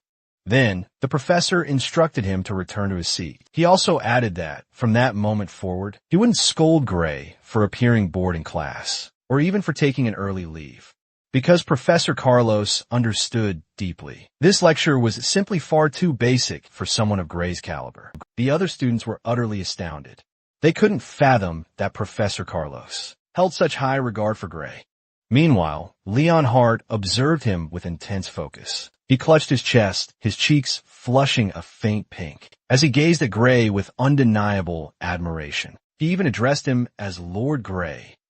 Gray felt an icy shiver race down his spine. It was, to be frank, more than a little creepy. Later that very same day, Gray received an unexpected letter from Professor Ariel, summoning him to her office after class. The abrupt summons certainly caught him off guard. He pondered if this had something to do with Professor Carlos. He mused speculatively. She might also be planning to recommend that he switched to the magic course as well. Upon reaching her office, he paused before the closed door.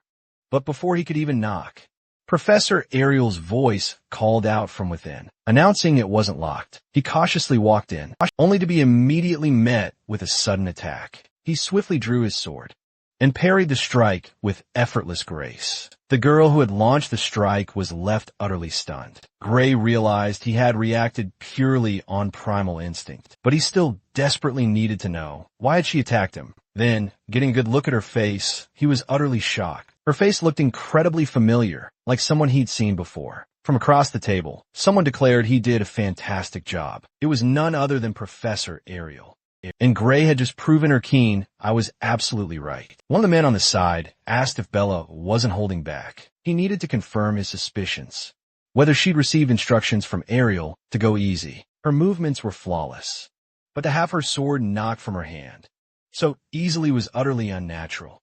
Upon hearing her name, Gray confirmed she truly was Bella Albright, the legendary Grand Sorceress. Ariel couldn't believe those two men were genuinely saying such things. She then suggested that if they couldn't tell if Bella was holding back or not, they should just quit being professors. The professor quickly replied they were just joking. Since he lost, he handed her the coins. Gray just had to ask what they were doing. Ariel replied that they were betting on whether he could fend off Bella's surprise attack or not. And thanks to him, she made a good amount of money. Then she tossed him his share. His jaw dropped upon seeing the gleaming gold coin. It was worth an absolute fortune. And the other professor started saying that it was just as she had said. They had noticed that from their exchange earlier, Gray deliberately didn't use his dormant arm, almost as if he was trying to protect his immobile arm. One professor speculated if it was from an injury. The other thought that, rather than an apparent physical injury to the muscles, it was more like a deeper kind of wound. The professor agreed that a simple injury wouldn't cause that. Gray couldn't believe that. They could tell it just from looking. The professors replied that if they couldn't tell that much, they wouldn't be professors in the academy, though Professor Ariel was already aware about it. Professor Ariel told them to leave. Now that they understood, she told them that he was her student and she wouldn't give him up. The professors had to admit that Gray had potential, but if the wound doesn't heal, it still means he failed to meet the academy's admission standards. Before they left, they told him to keep that in mind, and then they were gone. Now that those nuisances were out of the way, Professor Ariel brought up the topic of magic. They had a conversation over tea. She heard he used a super compressed ether in Professor Carlos's class. He didn't expect her to already know. She replied that he came to her office and asked her to hand Gray over to the magic course. Obviously, she declined because to her, he's more suited to wield the sword than magic. Our MC didn't expect to hear that from her. She added that he doesn't look like he's good at magic compression, and he didn't show signs of having practiced it. He was overwhelmed that she simply knew by looking. Because of that, he decided not to lie, and it was just as she said. She asked what kind of trick he used. She promised not to divulge it to anyone, and would even give him a reward. She really needs to know for Bella's sake. He was almost called the sorceress. Professor Ariel explained that Bella was a genius when it comes to magic theory. She's far from the best at wielding it. For some reason, she just can't use the ether compression technique well. That's why she can't create super compressed ether. Gray did hear before that Bella was a late bloomer. Then, Professor Ariel continued to say that, for what she heard from Professor Carlo, when Gray used super compressed ether, he didn't look like he compressed ether at all. So, if there's a way to use super compressed ether without actually compressing ether, then Bella won't have to be sent to Professor Varian. Gray recognized that name. He asked if she meant Professor Varian Bradley. She realized that he knew him well. It's impossible not to know him, because he's extremely infamous. After all, he has conducted countless experiments on humans, murdering many in the process. On top of that, he has caused magic disasters, a disaster that claimed the lives of tens of thousands. He's the worst magic criminal in history. Gray was shocked he still hadn't been caught. Meanwhile, Professor Ariel revealed that if Bella couldn't create super compressed ether by the end of the year, she'd be sent to him for surgery. He was stunned to hear this, because it was such an awful idea. Professor Ariel agreed, explaining that while the surgery was under the pretense of enhancing her magic abilities. It was actually human experimentation.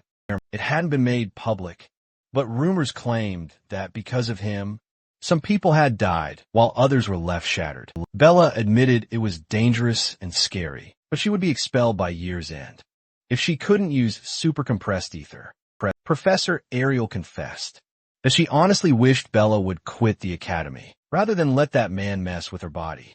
The magic Gray knew was knowledge that didn't exist yet. If he told them, he might change the course of history itself.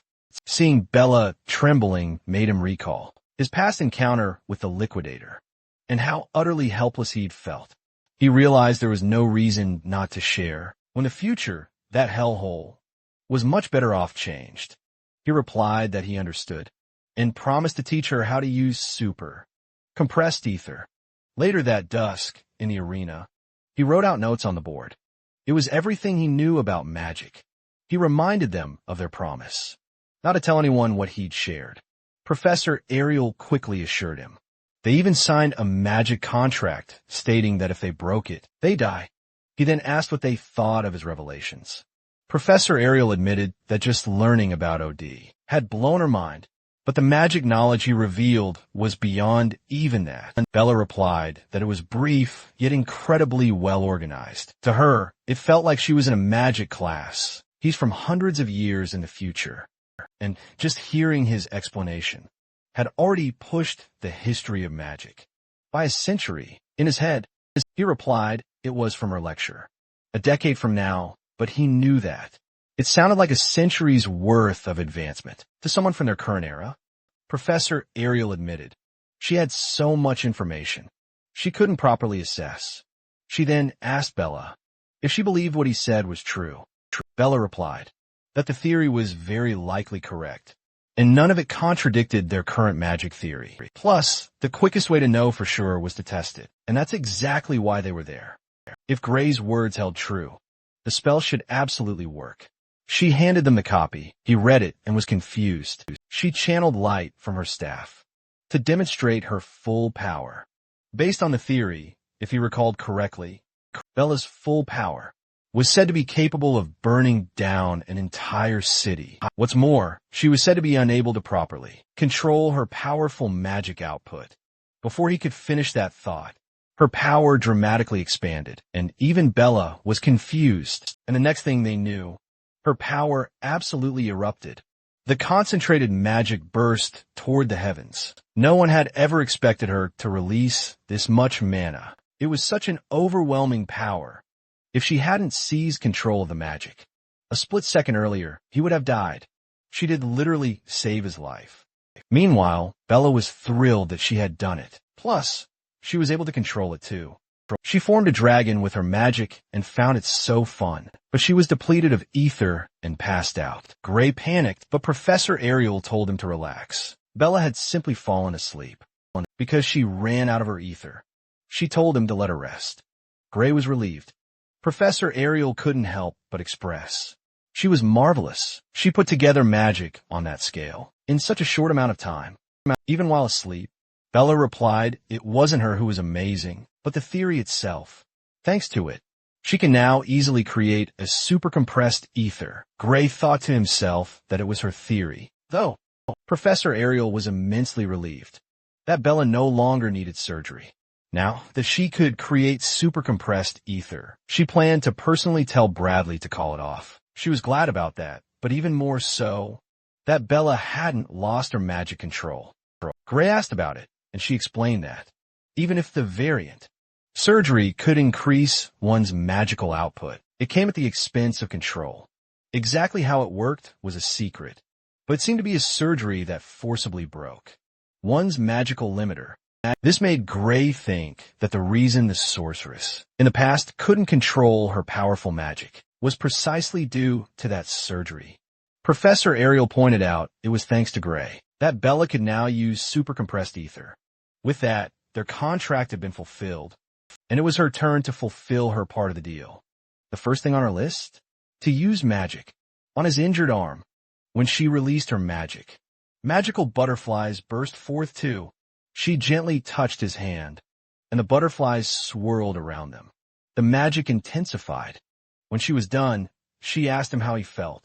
He tried clenching his hand, and to his surprise, he could actually move it. He immediately thanked her. He was utterly puzzled, because not even a magic healing potion could cure it. She told him not to compare a nerve, restoring magic with average healing potions. Then, she asked if he could move his hand the way it used to. She suggested he swing a sword to find out for himself. Our boy took a step away from her and swung his sword. He was confused at first, so he kept swinging. He felt strange. It didn't feel like it moved as smoothly as before. She told him she had repaired his nerves, but her magic couldn't heal the wounds in his soul. He questioned her about it. She emphasized he'd heard her right, loud and clear. Then she explained to him that even with all the recent magical breakthroughs, no one had proven the existence of a single soul yet. But she believed in them, after all. She could see it with her own eyes.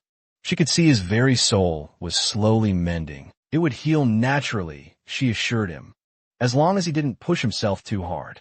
He pondered this, then finally asked, "So, should I stop practicing my sword?" She replied that it was fine to exercise, as he normally would. She was actually quite curious. What kind of swordsmanship could possibly harm a soul in such a way?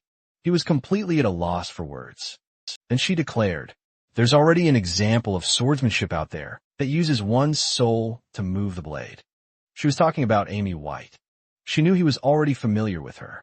Gray was confused. Why was she mentioning the Sword Saint now? Back then, during that era, they hadn't even met because of his silence. Professor Ariel asked if she was mistaken.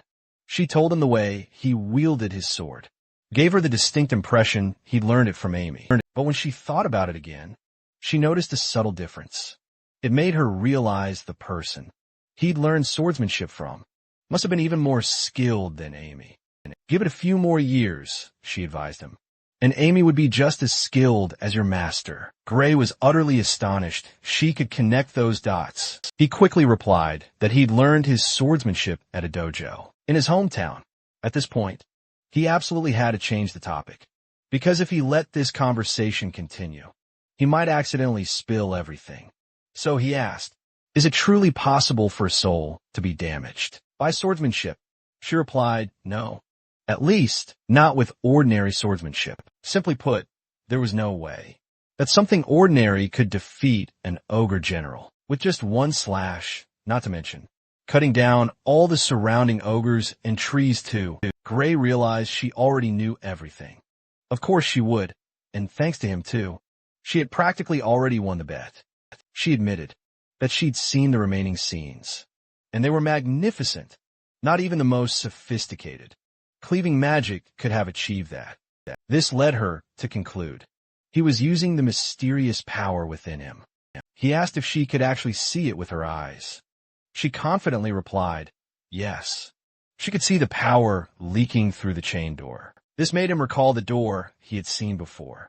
This wasn't something one could simply guess, so he was convinced she could truly see it. Then she shared that she'd encountered powers similar to his, though she didn't think they were exactly the same. Just a similar vibe, she clarified. He asked if there were others, with powers similar to his own. She replied yes, but also admitted she was uncertain if they were even human. Then she told him they were called the Liquidators, and seeing his expression, she could tell he had heard of them before. He was bewildered why that name was being mentioned at this period in time. Professor Ariel realized he knew about them. In all honesty, she didn't think it was that well known. She stated that since Gray knew about a future-looking kind of magic theory, it wasn't that surprising.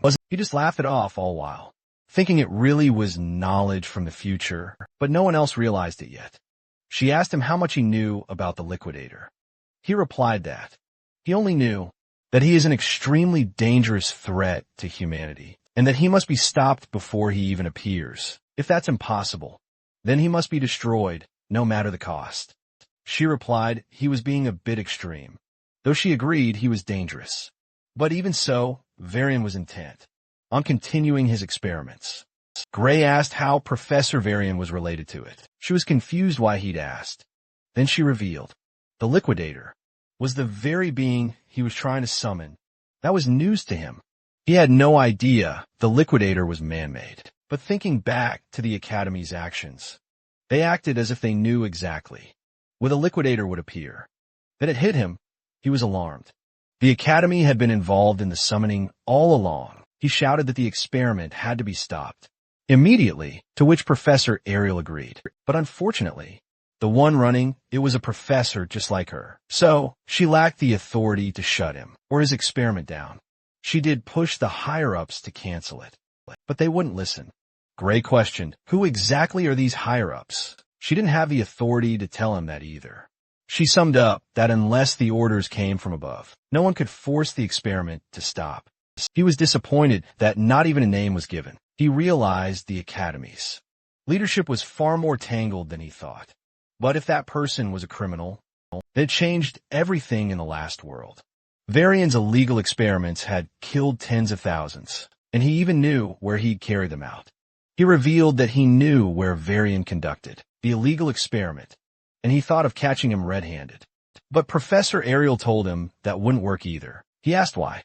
She explained that entering an Academy professor's research facility without permission was a serious crime on its own, and if they couldn't produce hard evidence, they would be the ones getting locked up.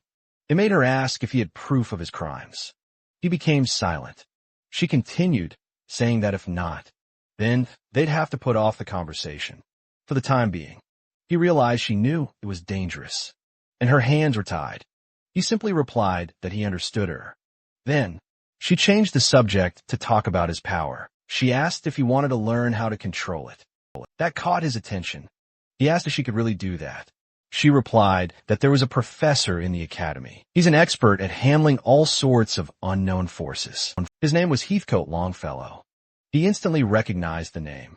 This was the very man who trained the legendary sword saint. She expected this revelation to pique his interest, so she planned to arrange for him to begin private training, with Heathcote starting tomorrow. He was absolutely thrilled with this news.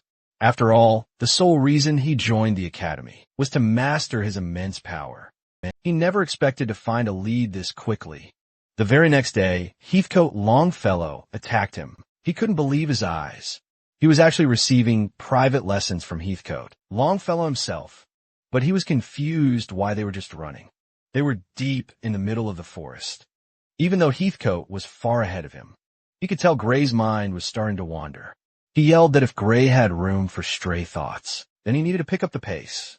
He instructed him to keep running until his body reached its absolute limit. He bellowed for him to listen closely. He then lectured him. Only once you've burned away every drop of your physical strength will your soul's true power awaken. And as long as you've got even a scrap of stamina left, we won't touch swords. He replied, yes, sir. He had faith that since this was Heathcote's training, it must surely mean something significant. But he also couldn't help but dislike the fact that, while he was out there running laps, Varian was carrying out his sinister experiments to summon the Arbiter. They continued running while he questioned himself. Should I really be doing this right now? At that very moment, later that day, he reported to Professor Ariel. She was aware it had already been a week of training. How has it been going? She asked. He replied that it was mostly just running, with a few sword drills thrown in at the very end. He admitted that he did feel stronger, though. With a warm chuckle, she commented, that sounds exactly like Heathcote. As they chatted away, a sudden knock echoed at the door. Someone then delivered a letter to Professor Ariel. She quickly scanned its contents. Afterward, a terrifying expression contorted her face. He immediately asked what was wrong. She handed him the letter, and, as he read it, his face mirrored her displeasure. The letter informed Professor Ariel about Bella, who had supposedly succeeded in supercompressed ether. It seemed she had gained a power, closely resembling it.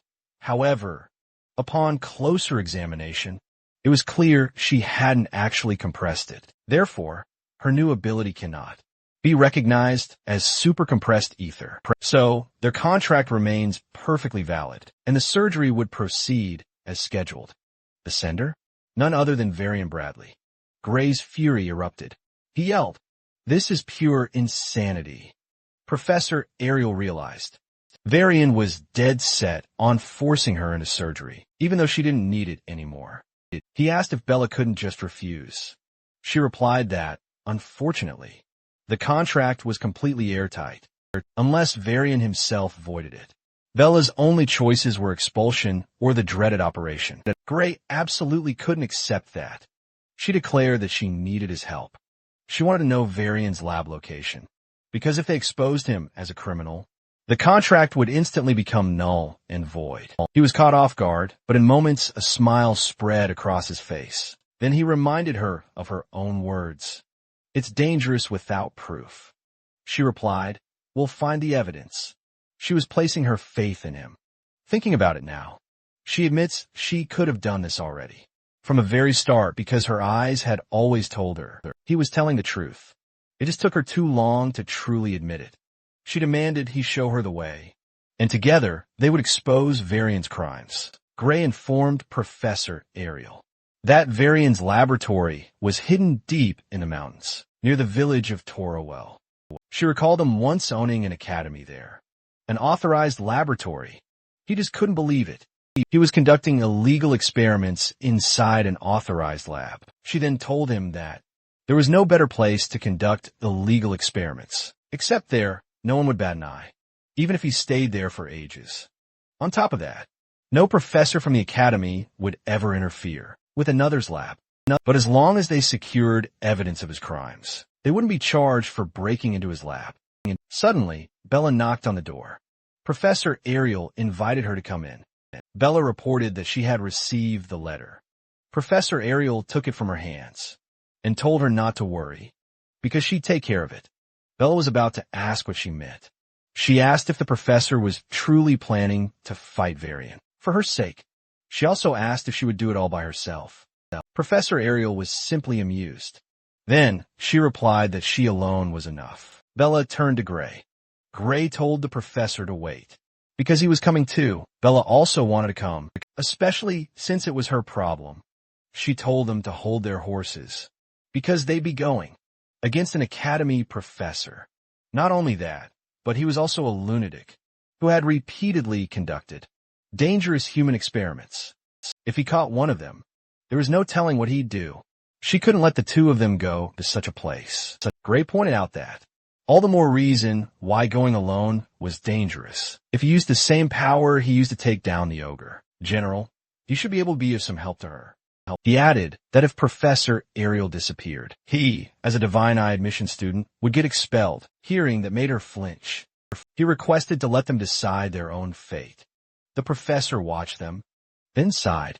She could tell they would still come, even if she tried to stop them. She agreed to let them come, but on one condition. No matter what happened, they needed to prioritize their own safety first. She asked if they understood. They replied yes. Later that night, high in the mountains, a hidden laboratory stood, and Professor Ariel, Bella, and Gray were hidden directly in front. Bella just couldn't believe Varian was actually conducting illegal experiments here. Professor Ariel confirmed it, explaining their plan was to find concrete evidence. Gray also verified this was indeed the place, and Bella trusted them, but she still hesitated, wondering if they could truly gather evidence without running into serious trouble. Professor Ariel explained. Varian was expected at the Magic Society's conference, so he wouldn't be present. There was a good chance. The main entrance was rigged with traps, so they'd have to bust through the sidewall. Bella wondered if that was really okay. Professor Ariel casually replied that breaking into an academy's authorized lab was already a crime anyway, so it was all good. She told them to feel free to turn back if they changed their minds. But Bella was determined to go. Before that, though, she asked Professor Ariel if she was sure. Considering she was doing all this for someone like Bella, Gray quickly told her she was wrong, because stopping this experiment was for the sake of the entire world. If they didn't, countless people would die. Worse, the entire world might be sacrificed. Bella asked him what he meant. Professor Ariel admitted that Gray's words might be an exaggeration, but she agreed Varian absolutely had to be stopped. She told Bella not to worry too much. They weren't putting their lives on hold just because of her. Then they moved out. Our waifu professor immediately summoned a barrage of magic circles.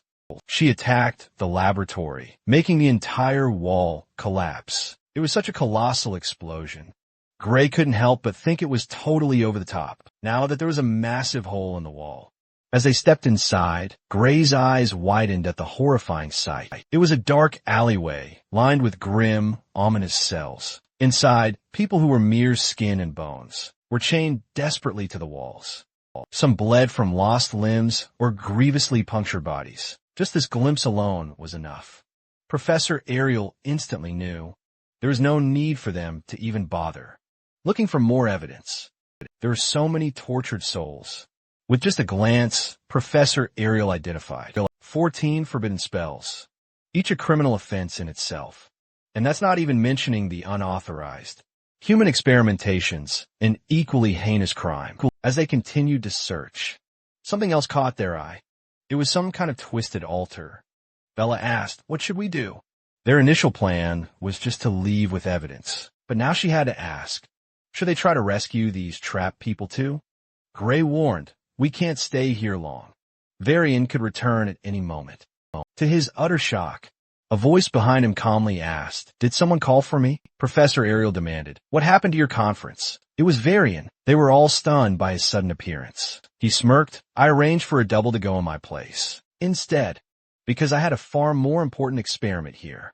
Professor Ariel pressed, "What important experiment?" He chuckled, "I've acquired some fresh materials, and I prefer to use them while they're still fresh." He was referring to the gruesome bodies lined up, grotesquely hanging in one of the cells. "But I've just changed my plans," he added chillingly. That chilling revelation sent shivers down their spines. He needed materials with far greater magical potential than the average person. "Anyway," he continued, "I have no idea how you caught wind of my experiments, but I'm certain you didn't tell anyone. You were coming here. So if you all suddenly went missing, no one would suspect me." Professor Ariel grimly realized he was implying he'd use them as his next lab rats. Varian just smiled. "Your sacrifice will push the boundaries of magic further than ever, since he can't let them live. He'll make sure to use them to his advantage." He was completely blindsided when a massive fireball nearly struck him. It unleashed a devastating explosion. Even Professor Ariel was taken aback. Bella was the one who attacked. As the smoke cleared, they spotted Varian, amused and completely unscathed. He smirked, saying, "Divine Eye." Ariel still hasn't lost her edge. He never would have expected a special admission student like Bella to possess such exceptional talent. It made him consider looking at the other Divine Eye recruits as well. He then added that he wasn't impressed with Bella's little stunt. An academy student trying to assassinate a professor simply doesn't make sense. Bella shot back that it's better to kill than be killed, though she missed her chance. Professor Ariel declared they're pulling back. They already have the evidence, so the Academy can handle the rest. But of course, Varian wouldn't just let them escape. He unleashed a dark orb of black flame towards them. It almost hit Bella, but fortunately, Professor Ariel blocked it. Bella instantly worried for her professor. Varian warned her it was pointless, since it was one of the fruits of his research. Gluttony Flame. It unleashes flames that devour defensive magic and turn it into fuel. So, in theory, it cannot be blocked. The downside was that it costs a little rare material to conjure. It had already smashed through Professor Ariel's magic barrier. She groaned as she activated her eye and manifested an added layer of barrier. It materialized as soon as the first one broke, but it instantly cracked. As soon as the Gluttony Flame came in contact with it, she instructed Bella to take the spell. Memory pouched to Gray. She told them that if Heathcote sees it, he'll know what to do. Bella slammed her staff onto the ground and created a wider barrier. Ariel was confused by what she was doing and ordered her to hurry up and go. But Bella noticed the professor's barrier was already cracking, so she told him to let her take over. Professor Ariel reminded them of their promise, made before they arrived here. It was simple. If anything went wrong, their lives came first. She could tell Varian's magic was unnatural, so normal defense spells wouldn't stop it. She told them she would buy them some time, but couldn't finish her sentence before her barrier completely shattered. She panicked, but Bella quickly assured her it was fine. Then, Bella's magic clashed directly with the Gluttony Flame. She shielded them all, claiming his spell wasn't all that strong. It just needed a slightly different kind of defensive magic. Varian was in utter disbelief, especially since they were the only ones who knew. Gluttony Flame's counter magic. He demanded to know how she possibly knew. She replied that someone taught her a new theory, and with it the spell was easy. Furious and disbelieving, he asked who it was, assuming it was a traitor. He told her if she revealed their identity, he'd grant her a clean death. She asked him if he really wanted to know who taught her. She smirked, replying it was a secret. She hinted that it was a student from the swordsmanship course. Gray recalled their past interactions and realized he had merely pieced the theory together himself. Varian's veins pulsed, enraged by her unserious answer. He pulled out a red crystal and vowed they would all be burned alive. He crushed the crystal in his hand, and souls escaped, flying straight towards them. It was potent dark magic, enveloping them completely. Gray worried if Bella was still okay. She replied that the barrier could still hold. But Varian knew her mana reserves wouldn't last. Based on her current reserves, he estimated she had a minute at best. Bella requested Professor Ariel attack him, as she was fully occupied with defense. The professor immediately complied. Professor Ariel's eye glowed, and she spotted a weak point where the flame thinned out. She projected mana right outside the barrier. She tested the waters first, gradually amplifying her power. Then, she unleashed her lightning magic. It shot out like blades, but eventually it just fizzled out. Varian noticed they were attempting a counterattack, but he scoffed, telling them their attacks couldn't even graze him. Professor Ariel was truly in a tight spot. Gray recalled that her offensive magic was among the weakest of the staff, and with the flame's unique properties, it must have absorbed her spells clean. Bella frantically asked what they should do. She was almost completely depleted. Professor Ariel had stressed that it was exactly why she told them to run earlier. Gray stepped forward, telling them to leave it to him. Bella demanded to know what he was planning. Clearly, his sword wouldn't reach Varian, but from there he was certain it would. Professor Ariel questioned if he was truly sure. If he used that power again, it could kill him, and even if he somehow survived, his healing arm might never fully recover. He replied that dying alone was better than all three of them perishing. He instantly took a combat stance. Varian detected a faint red light coming from them, despite them being cloaked in black flames. Then, he saw Gray launch himself forward. The next thing he knew, his head was sent flying and blood splattered. Gray watched on, a grim expression on his face. There was a brief moment of stunned silence after his attack. Bella was utterly dumbfounded. Varian's headless body crashed down, his head rolling. Professor Ariel was left utterly shocked. Since it was her first time witnessing the real thing with her own eyes, it was absolutely astonishing. Bella noticed debris beginning to rain down on them. The ceiling was starting to fall apart. Professor Ariel used her magic to hold the debris in place, so it wouldn't fall on them.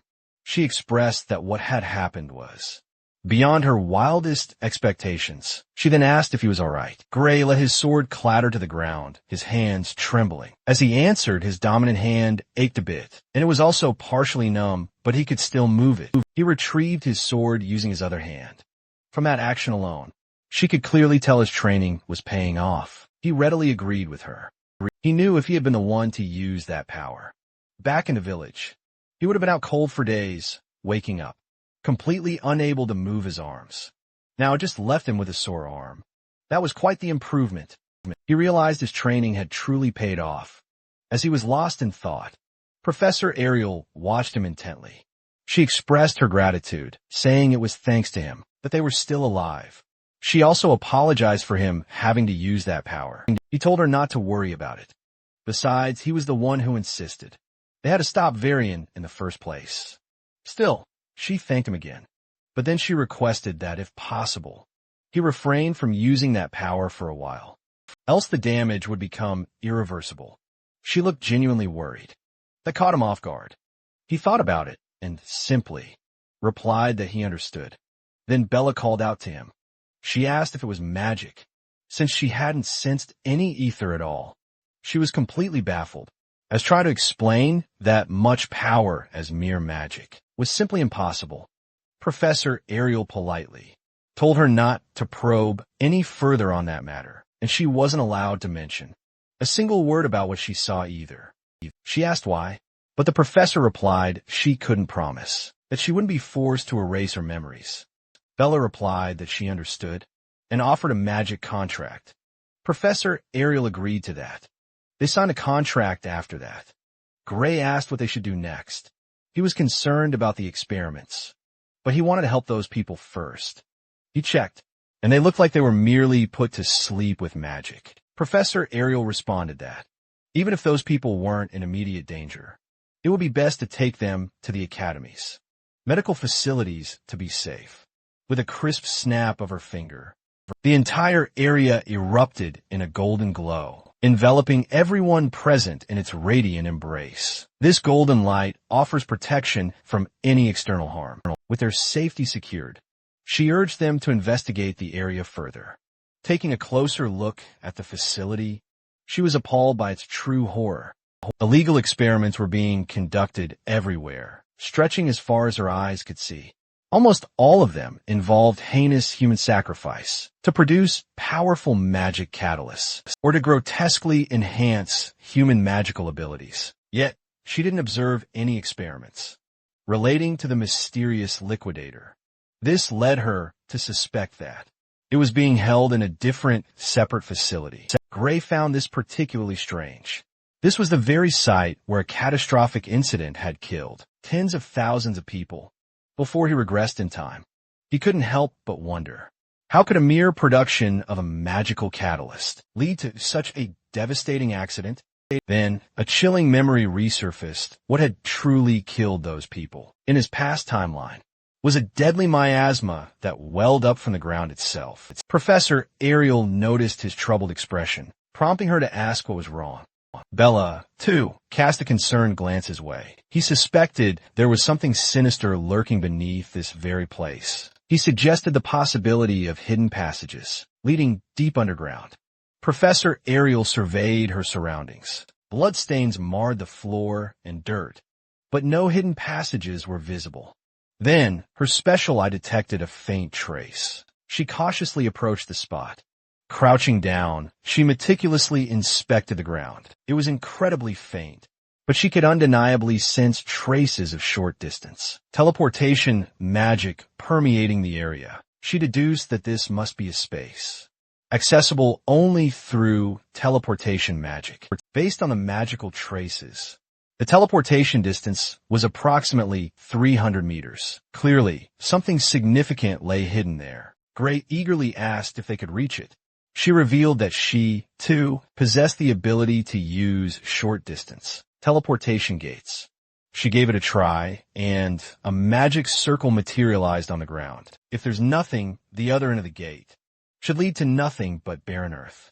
The gate ripped open.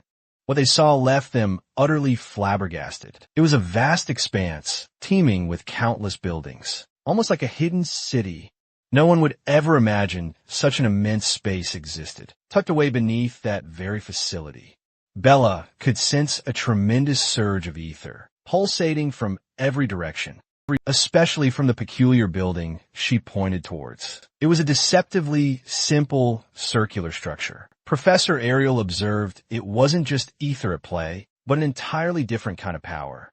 A force completely unlike magic, seeping out from within. Yet, it dwarfed anything she had ever encountered before. Gray had a sudden inkling of what this power truly was. Professor Ariel grimly confirmed it. It was the Liquidator's power. Professor Ariel, Gray, and Bella then entered the building. Inside, they found an empty hallway leading to a single door. She then confirmed the immense power was emanating directly from there. But there was still no sign of the elusive Liquidator. At that precise moment, she rapped sharply on the door. Then, without hesitation, she opened it. Bella worried they were recklessly messing with something powerful. Professor Ariel calmly told her to relax, because this door itself holds no power. It was merely placed there as a symbol, part of a ritual. The true power wasn't embedded in the door. It was in the elaborate magic rigs encircling it. Suddenly, the magic rigs began to pulsate with a blinding glow. all while Professor Ariel stood poised at their very center. Gray urgently asked, "What's happening?" He thought she was trying to summon the liquidator, or something equally perilous. Bella could sense the magic radiating was dangerously unstable, so she immediately suggested shutting it down at once. But Professor Ariel warned them not to rush. Her prediction indicated this setup couldn't actually summon the liquidator. Suddenly, the door cracked, and a gaping void of darkness began to emerge. From the other side, Gray grew worried the very fabric of space was being torn. Bella anxiously called out to the professor. The potent magic slowly began to die down. The two of them looked utterly confused. But it was exactly as Professor Ariel had anticipated. She had confirmed her hypothesis.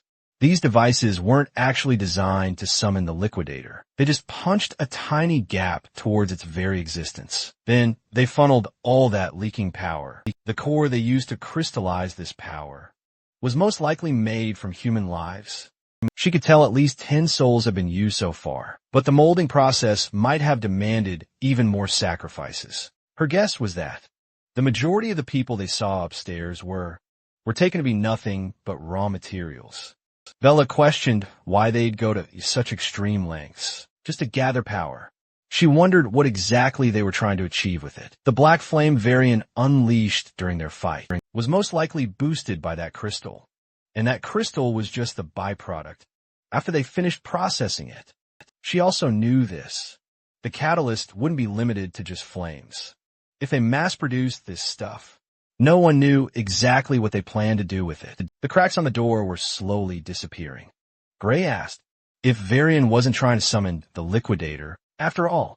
But Professor Ariel had no idea if he hadn't tried, or if he just couldn't. She inspected the magic rigs and determined they were pushed to their absolute limits. It could be that this setup was all they could possibly manage. Bella looked around the room and immediately deemed the apparatus incredibly valuable. She had never seen spatial warp magic with such precision and high output. Professor Ariel agreed, then revealed that just one of these would cost a nation's entire budget. But to have 8 of them, only one organization came to her mind. Bella guessed it had to be the Discar Empire, but it wasn't. They might be the world's largest country, but they probably don't have the magical research and resources to build even one of those. Bella inquired. Then who could it possibly be? Professor Ariel thought of an organization whose magical research dwarfed even the Empire's. Gray instantly figured out. It had to be the World Union Academy. Bella, however, looked slightly confused. Professor Ariel affirmed, telling him he was absolutely right. There was no other research body that could. To pull off something of that scale and budget. A tense silence settled between them, until Bella finally broke the quiet. To confirm if the Academy was truly behind it all. She could barely believe it, since the World Union Academy was supposed to defend the world from all threats. Professor Ariel understood her reluctance. She refused to believe such a thing.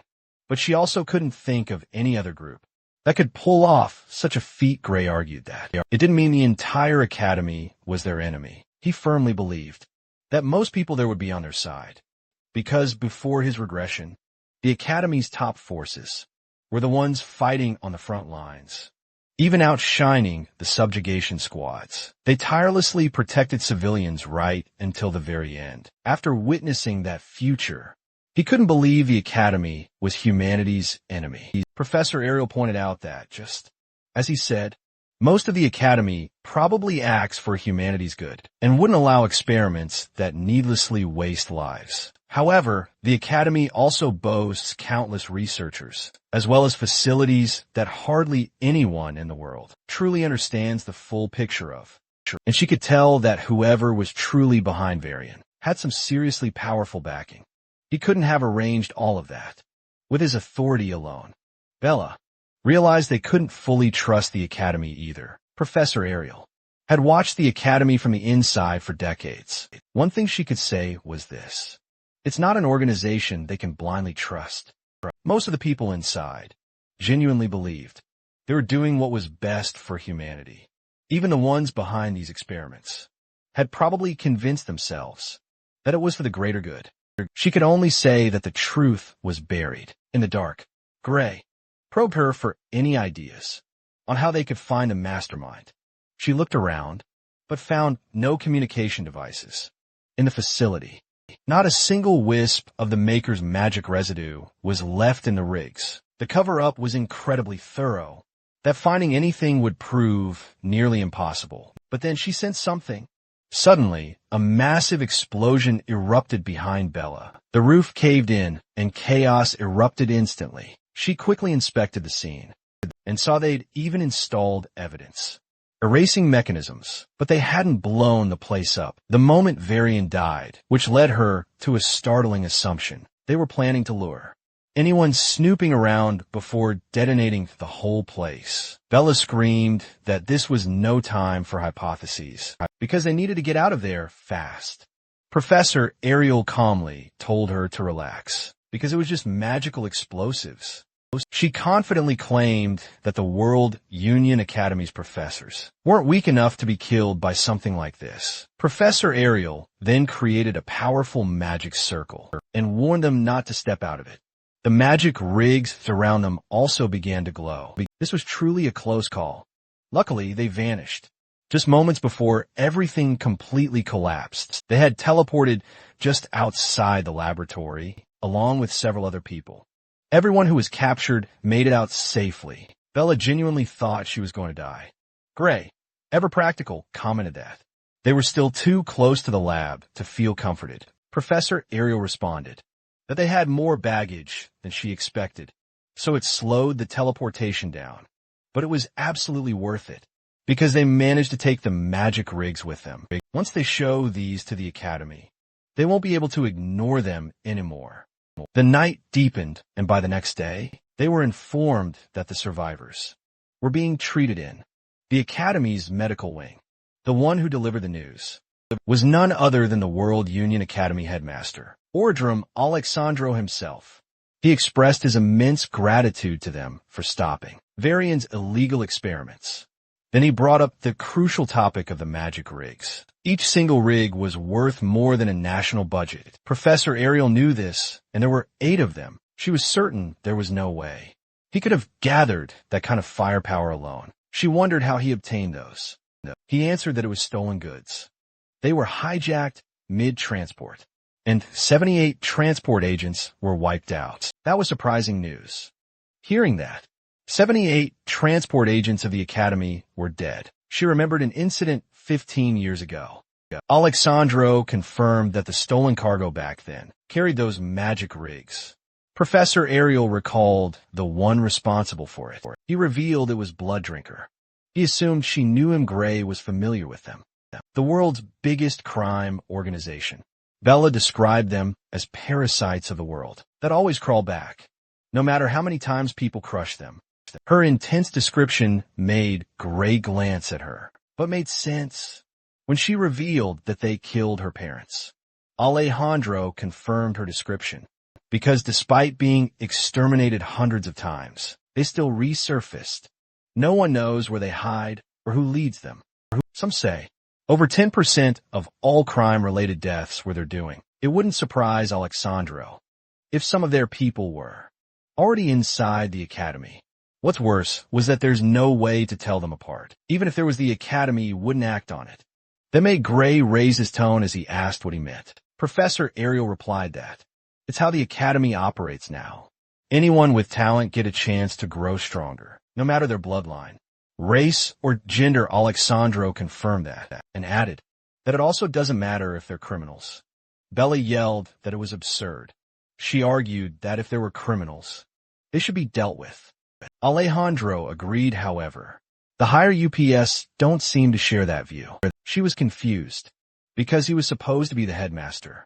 He replied that he's nothing more than an underling. He clarified that he's the face of the Academy on paper, but the authority he actually held was laughable. He asked them if they truly want to know who's running things. Gray and Bella nodded. Alexandro then responded that they had to grow stronger, because the more power they prove they have, the deeper they'll be allowed into the Academy, and the more secrets they'll uncover. He can't name names, but he informed them that they had an upperclassman who had enough influence to shape the Academies entire direction. Even that crazy policy of accepting criminals was his decision. Gray wanted to confirm his thoughts, and Alexandro responded that they, too, could even change the academy, because their strength was everything that made those two determined. It was evident on how they clenched their fists, with their hands shaking. And Alexandro finds it amusing, because he knew Ariel shouldn't stand a chance against Varian at all. So it meant that one of those two students had done it. He couldn't deny that. Ariel's divine eye was sharp as ever. He couldn't wait to see what kind of monster she trains. After that, Gray walked the hallway alone. He checked the mark on his arm, as he thought of how power rules the academy, whether they want to take down the liquidator or uncover what's going on behind the scenes. They'll need to focus on getting stronger first. When he looked up, he saw someone. So he excused himself, but to his surprise, the guy kicked him instantly. He blocked it with his forearms, but he was still pushed away. His feet were dragged until he found his balance. The person who kicked him commented that he's tougher than expected. Gray asked him what his problem was. The guy was offended by the question, because it was Gray, who was walking around like he owned the place. The guy claimed that a special admission reject, like him, doesn't belong in the hallway. Gray realized that. He's one of those who hate the special slots. But this was the first time someone actually kicked him. In the hallway, Gray had to confirm if he's picking a fight. The guy wanted to, but reject number 2 showed up. Gray turned to see who he was talking about. And just like that, the guy left. While the guy walked away, he talked to someone. He apologized to that person and explained that surveillance was tight, so he couldn't get any closer. Then he promised to send someone else there. Soon this guy was talking to Varian.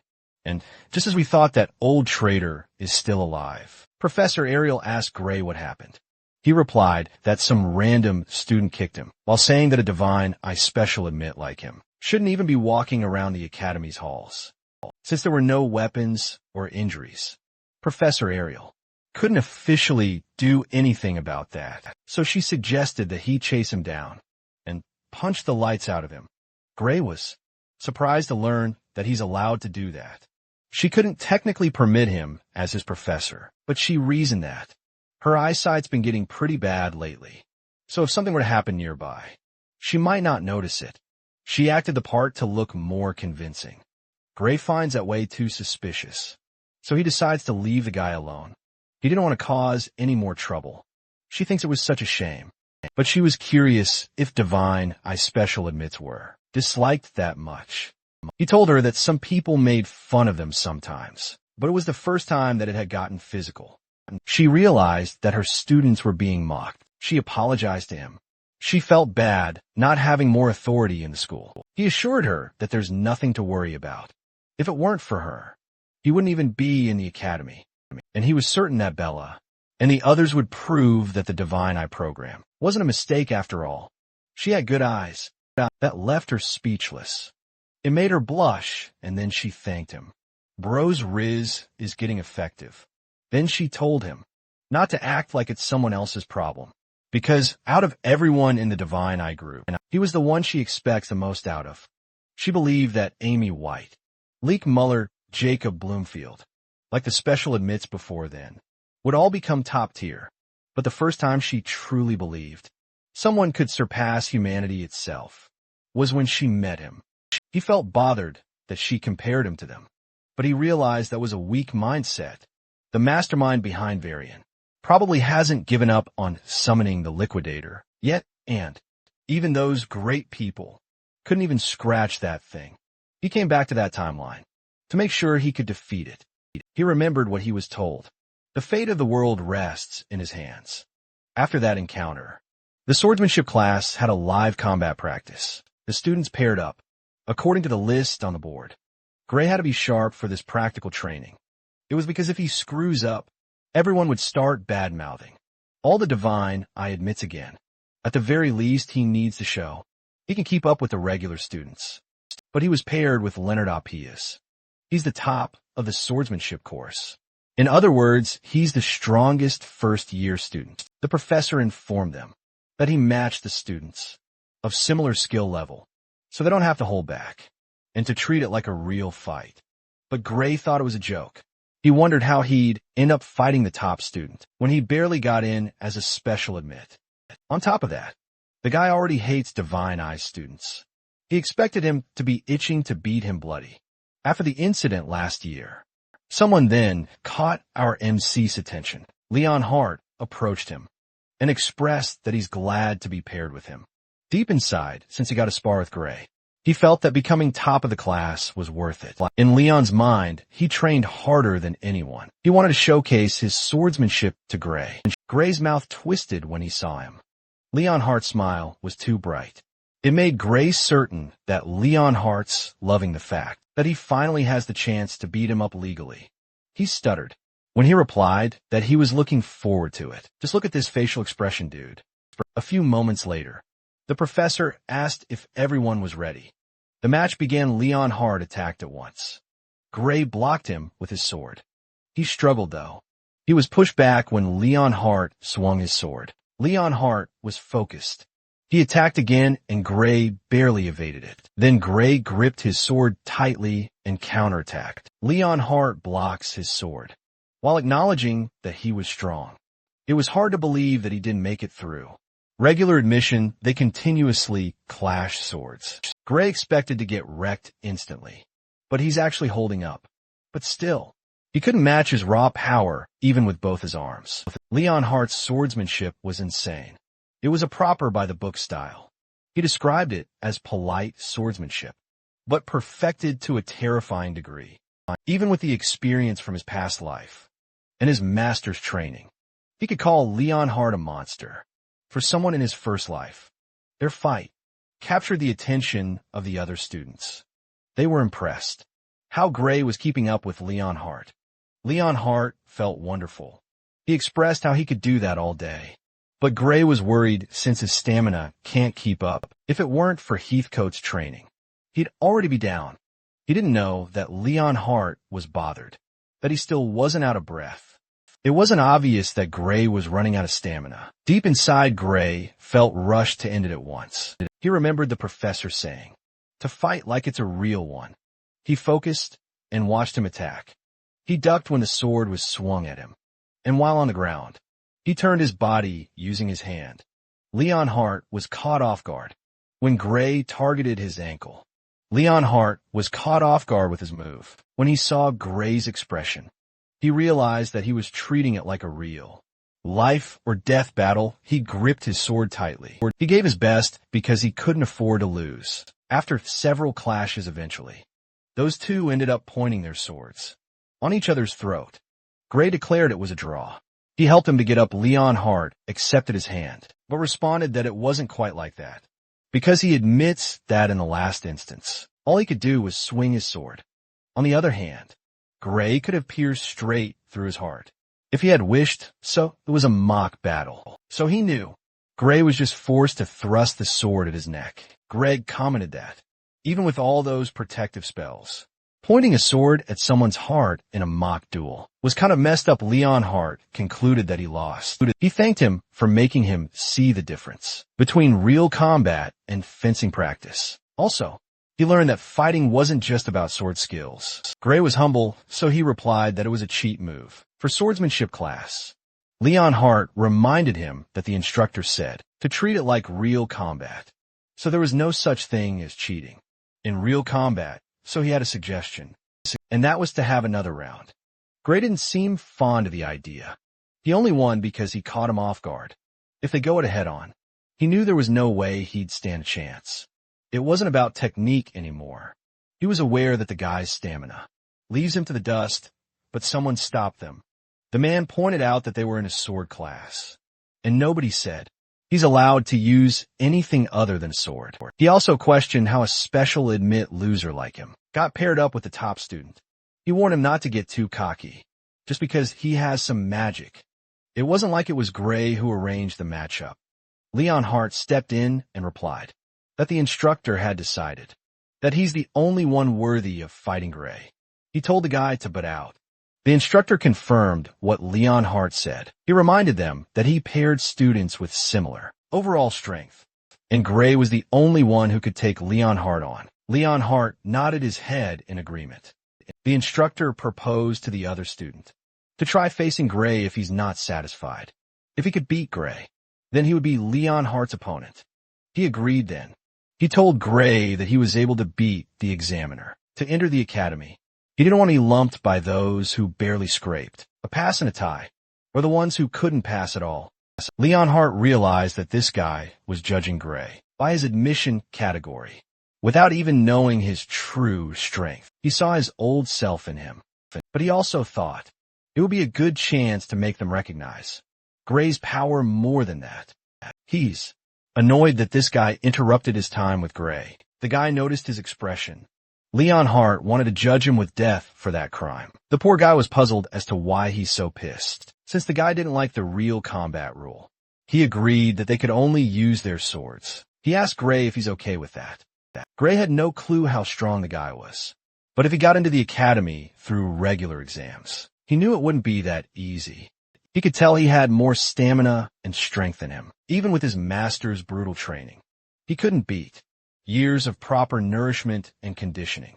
He expressed that he's not confident in his skills, but it wasn't like he'd get expelled if he lost. The instructor confirmed that he's right.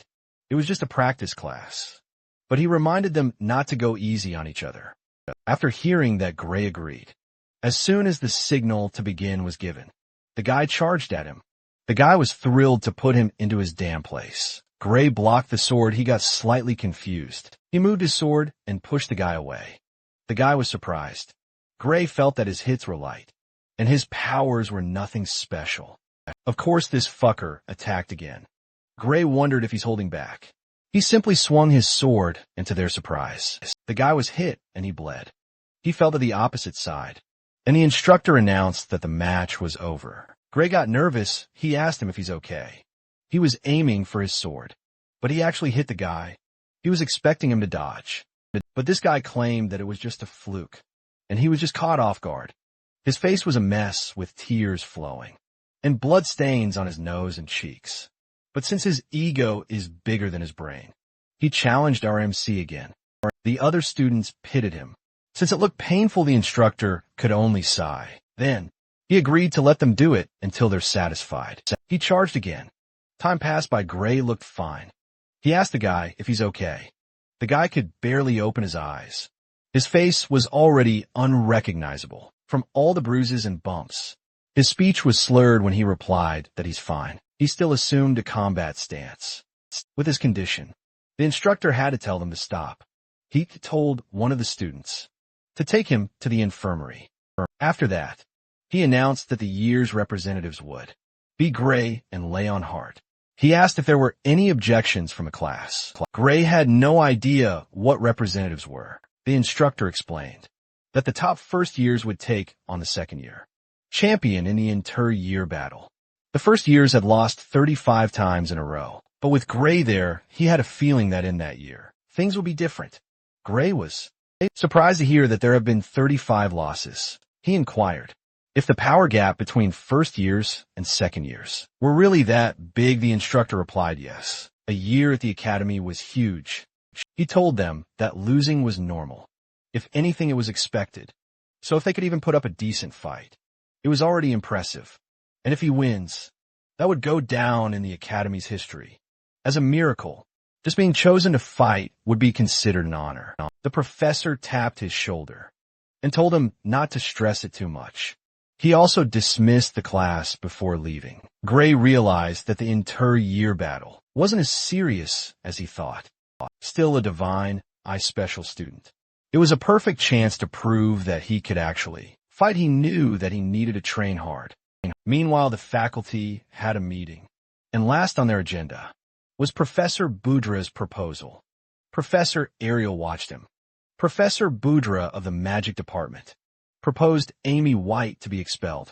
Professor Ariel probed him on why he would suggest that, especially that she's the one managing the Divine Eye students. Professor Boudra pointed out that it was the problem. Amy White failed the third year's advancement exam. In spite of that, she got to stay because she's a special admit. Every other student who failed was expelled. So he pointed out that it doesn't look fair to anyone. Headmaster Alexandro was quiet. Professor Ariel pointed out that, as she told him before, Amy was progressing steadily toward top class, world-level compatibility. Since the backlash on her body was harsh at the moment, she was unable to display her full power. If that wasn't the case, she would have passed. The other professors were displeased with that excuse. Again, the professor beside Professor Budra expressed that the reason the backlash on her body was harsh makes a useless student sound like some hidden prodigy. He questioned how long she planned to keep spouting that fantasy of her secret powers. Professor Ariel insists that it was the truth. She believed that Amy could gain control any day now, maybe even tomorrow if they push her too soon. She might lose that chance forever. They insisted that she had given them the same excuse before. The professor sees it as her permitting someone who can't meet the academy standards stay there indefinitely. She argued that the academy exists to nurture exceptional talents, kicking out someone gifted just because they don't fit neatly into a system defeats the whole purpose. Professor Budra doubted that talent. He expressed that the special admissions were impressive in the old days, but the current batch were full of failures. His examples were Amy Whittle, Bella Albright, and Jacob Bloomfield. To him, the great divine, I was losing its keenness. The professor beside her suggested abolishing the divine I program entirely. Professor Ariel was slightly caught off guard. She asked them what they're talking about. Professor Budra told her that it was established ages ago by the Academy's Founders Council, so it could be abolished the same way. If over half of the faculty agree to the idea, some professors express that the current divine I students don't impress. They saw Bella Albright improve, but it's no major achievement. Not to mention her mana capacity was questionable. Professor Ariel doesn't know how to respond.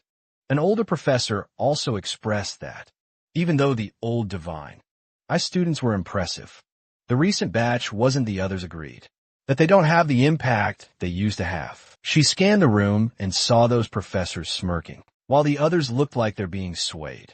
There were more anti-divine I voices than she thought. At that rate, they might really shut down the program. Professor Budra pushed that. It had been outdated for so long that it was time for them to move on. He challenged Professor Ariel if she still plans to judge talent better than the rest of them. She was silent, so he took it that the cat got her tongue and stated that she at least knows she's past her prime. The professor beside him suggested to Professor Ariel to retire before she ruins her legacy. The others told her that if she wanted to raise her favorite students, however she likes, she should just start her own school. Another professor added that it would take her luck to find students who'd follow the washed-up divine eye. Then they laughed loudly. Professor Ariel was silent. She was confident that she could recognize real talent, but those kids need more time. If they have time, they'll prove themselves. She just needs to stop them from getting expelled. Before that happens, she tried to think of something to say when someone brought one of the divine students, named Gray. The professor who mentioned him heard that he's promising among the first-year swordsmanship students. The long-haired professor shared that Gray was picked for the inter-year battle.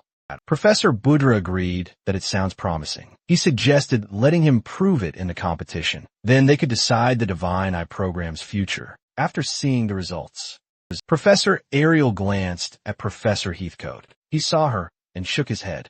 Professor Ariel had to speak up. She told him that Gray's power wasn't suited for mock battles, but if it were a kill or be killed situation. She was cut by Professor Budra, who was sick of her excuses. The professor beside him added that if Gray couldn't show it in training, he won't be able to show it in real combat either. Professor Ariel argued that his abilities weren't normal swordsmanship. The crowd went silent. Alexandro dismissed the meeting, since the discussion was going nowhere. But he expressed that seeing the divine eye, students in action, sounds reasonable. He planned to watch his performance in the inter-year battle and decide after that. That was a bad thing for Professor Ariel. With that conclusion, the meeting was adjourned. Professor Budra looked forward to the competition. They expected it to be quite a show. Before Professor Heathcote exits. He glanced at Professor Ariel, who was left sitting there looking sullen. She felt apologetic to her students for being too weak. He remembered Gray in action, so she knew his power doesn't fit mock battles. She was also certain that he still needed time, and she knew what she was hoping for was unreasonable, so she hoped that he could help them. For those kids, those raw gems with world-class potential. To protect their future, she couldn't help her tears. The day of the inter-year battle came. The host announced the beginning of it. He introduced the competitor, starting with the first-year top student. Leonard Apia's next was the second-year top student, Lionel Hartman, and the first-year challenger was Gray Lee. After him, the second-year challenger, Diable Redardle, was introduced. Gray remembered him. It was the same guy who jumped on him out of nowhere, in the hallway. He couldn't believe he was going to go against him. Everyone would witness what they're capable of. The professors were watching.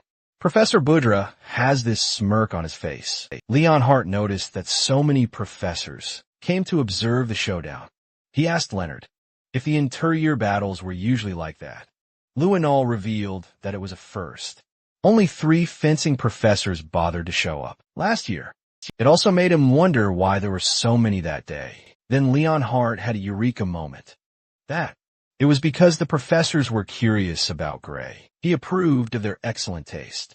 Luinol wondered if that was the true personality of Leon Hart. Professor Budra replied that his guess was correct. He announced that they had come to witness the final battle of the Divine Special. Amidst that statement made the students clamor. Gray asked what he meant. Professor Budra was surprised that no one told him. They looked at Professor Ariel. Then he responded that the Divine Eye class was being abolished. That news shocked him. He asked Professor Ariel if that was true. She couldn't look at him. She knew that if she told him the truth, he would push himself, and he might even use that power. But in his current state, it could kill him. She took a deep breath. Then she replied that Budra was just trying to mess with his focus. She told him not to let it get to him and just fight. They were silent. Gray noticed her trembling hands. He kept quiet and simply accepted her response. Professor Budra told them to go and embarrass themselves. He was confident that once they lost pathetically, the other professors would finally realize that Ariel's divine Sai wasn't as keen as it used to be. Gray expressed that he couldn't let that slide. Professor Budra certainly didn't expect that. Then, Gray told him that he doesn't care if he insults him, but he didn't want him talking down on Professor Ariel's judgment. Professor Ariel was surprised by his statement. Professor Budra got triggered and insulted him by asking him, what kind of talent? Did Professor Ariel's eyes pick up on him? He added that unlike his professor, those who haven't gone senile were convinced that he would lose. Pathetically, Gray became determined to prove them wrong. It heightened Professor Budra's anger, but he had to be calmed down by his fellow professor. The host instructed the participants to split up and go with their teammate. Professor Ariel appreciated Gray's trust, but she was also worried and curious about what he's planning. If he was fighting the top student, his practical swordsmanship might have given him a slim chance. But he had been matched with a terrible opponent, which was Dibble Redardle. Bradley has rewired his brain surgically to boost his reflexes to inhuman levels. He's practically a living weapon. He's the worst possible matchup for Gray's ambush tactics. It worried her, since Gray might have planned to use that ability. She called out to him and told him not to worry about her, and that he shouldn't push himself. Gray was caught off guard. Then he simply smiled and replied that he knows. The top student match was about to begin, so the representatives were instructed to step forward. The arena was warded with protective magic to prevent fatal wounds. Triggering their opponent's safeguard counts as victory. They were told to fight as if it was real combat. After the instructions, the inter-year battles as top student match had begun. Leon Hart charges first. Luinol braced for the incoming attack. Their swords continuously clashed. Then Luinol moved quickly to attack more aggressively, but Leon Hart ducked to evade his sword. Then he placed his ground for support and kicked Luinol on the jaw, but it put a strain on him. He realized that he couldn't afford to fight like Gray. Luenel was able to evade his foot. He acknowledged that Lanehart was good. He was even stronger than he was in his first year. He picked up the pace and asked him if he could keep up. When he attacked again, Lanehart deflected it, but Lanehart lost his balance. He was backed into the barrier, and he knew he's in a bad place. He saw the incoming sword that was about to stab him, but he couldn't do anything. The sword hit the wall a few inches from his neck, and the host told them that it was enough. And he announced that the winner of the top student match was Luenel. Leonard thanked him for the match. Luenel expressed that it was a good fight. Next was the challenger match. The representatives were called forward. Leon Hart wished Gray some luck. Gray had run his mouth, so he knew he had to back it up. He fought more hopeless monsters than he can count. Before turning back time, so compared to that, so he expected that he had more chances of winning.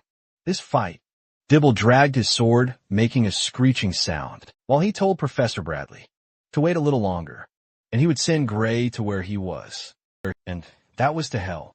The selection match for the interior battle began. Gray attacked first, but Rydal blocked it. It caught him off guard, and he was pushed away. Radel's sword was so heavy that it made his hand shake. Professor Ariel informed Gray that Radel's reflexes were boosted, but it made him wonder if they buff his arm strength. Too, with that much difference in power, no tricky pulls would work. He had no idea how the hell he's supposed to fight him. He had one more skill on his sleeve, but he was told not to use that power. No matter what happens if he does, he might die back then. He agreed with Professor Ariel. She told him that the tournament was important, but it was not worth his life. Besides, the arena's defensive barrier won't hold against it. If he uses it, he might end up killing his opponent. Back to the present time, Rydal charged at him while he was thinking of risking his life to protect the divine slot. But he can't possibly kill someone in a school tournament. Rydal murmured something, and then he swung his sword, in which Gray had deflected. He attacked again. Gray noticed that his movements were weirdly simple, and with his physical stats and reflexes, he knew Rydal could take him down easily. And he's also not lacking in technique, which led Gray to think that Rydal was holding back. He wondered what he's planning. Rydartel had this creepy smile that ran chills on Gray's spine, and that made him lose his balance. He saw Rydartel targeted his eye, and he knew he couldn't dodge it. But he acted based on his reflexes, and to his surprise, he was able to block the sword. It was a puzzle to him on how it happened, because he knew he definitely wouldn't make it in time. He considered that. Redardal weakened his attack on purpose. Professor Ariel jumped from her seat. She saw something through her divine eye. She wondered what kind of ominous power was that. There was a chaotic power in Redardal's chest. She got distracted when she heard Professor Budra comments that it was such a one-sided match. One of the professors expressed that that year seemed to have a nasty personality, even though Rydal could end at any time. He keeps on dragging it out. They saw that the Divine Eye student had his hands full, just trying to block the second year's attack. And yet he wouldn't surrender to them. It just proves that Gray wasn't just strong enough. Professor Budra suggested that the student might actually know that the Divine Eye was about to be abolished, and he's trying to hint it to them, because at that rate, the whole Divine Eye special slot thing was going to turn into a total mess if they kept on waiting. The other professors laughed out loud and agreed with him. It led them to think that he was such a considerate student who was thinking of the academy. Professor Ariel demanded to stop the fight at once, because it's dangerous. Professor Budra sarcastically asked her what exactly was dangerous. With just a mock battle. The other professor explained to her that the arena was covered with a powerful protection spell, and any attack that would cause fatal injury would automatically be blocked. Of course, he knew that she knew that, and he just pointed it out to make her look stupid. He added that the students could fight seriously, without fear, unless she had some other reason, that she wants the battle to be stopped. Gray was having a difficult time at the arena. Professor Ariel raised her tone when she replied that she knew about the protection spell, but she also knew that it won't be enough to safeguard Gray from the power that she saw. But it was too late.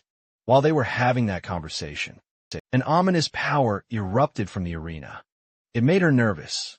Rodartel had this creepy expression on his face. His sword has a dark aura around it, and the attack that he unleashed was so powerful. Gray was evidently scared and overwhelmed. The attack was so powerful that it extended beyond the arena, and it left the ground, sliced an inch away from Gray's foot.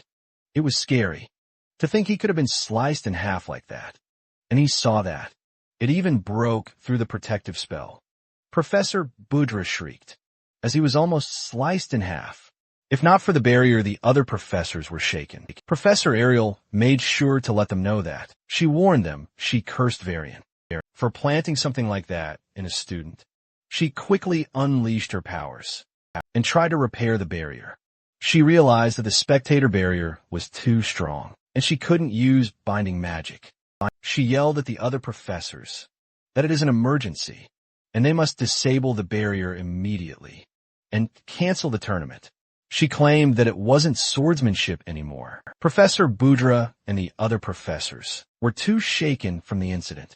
She yelled at Gray to run away, because stopping the fight from the outside would take time, but he knew that wasn't a viable option. If he turned his back, he'd die instantly, as Ray Dartel was still continuing to attack him. The audience were scared. They screamed loudly when they felt the impact of the attacks. Heathcote knew that the professor's spells would take at least 30 seconds to reach the arena, and that was too slow. They had no other choice. He thinks it was still early to use it, but he trusts that Gray would be able to pull it off. He instructed Gray to think of his body as the sword. He told him not to swing his sword. Instead, he must move his body. With that power, Gray was busy evading the attacks in his head. Heathcote shouldn't just drop that on him out of nowhere. But if the professor says he can do it, then he'll do it. Well, he has to. He focused on thinking that he's a single blade. He just stood there doing that. Even if there was an incoming attack, the attack had come close to him. Suddenly, it caused an explosion, and Gray appeared behind Redartle, which surprised the guy. Gray started wondering if his enemy had always been that slow. But he realized that wasn't the case. It was because he got faster from his attack. A black light shone at the center. Thank you all for watching. Please watch this next GigaChad video, and I'll see you guys next time. Also support the channel by joining the Summon Club membership. You can also support by just liking the video and being awesome.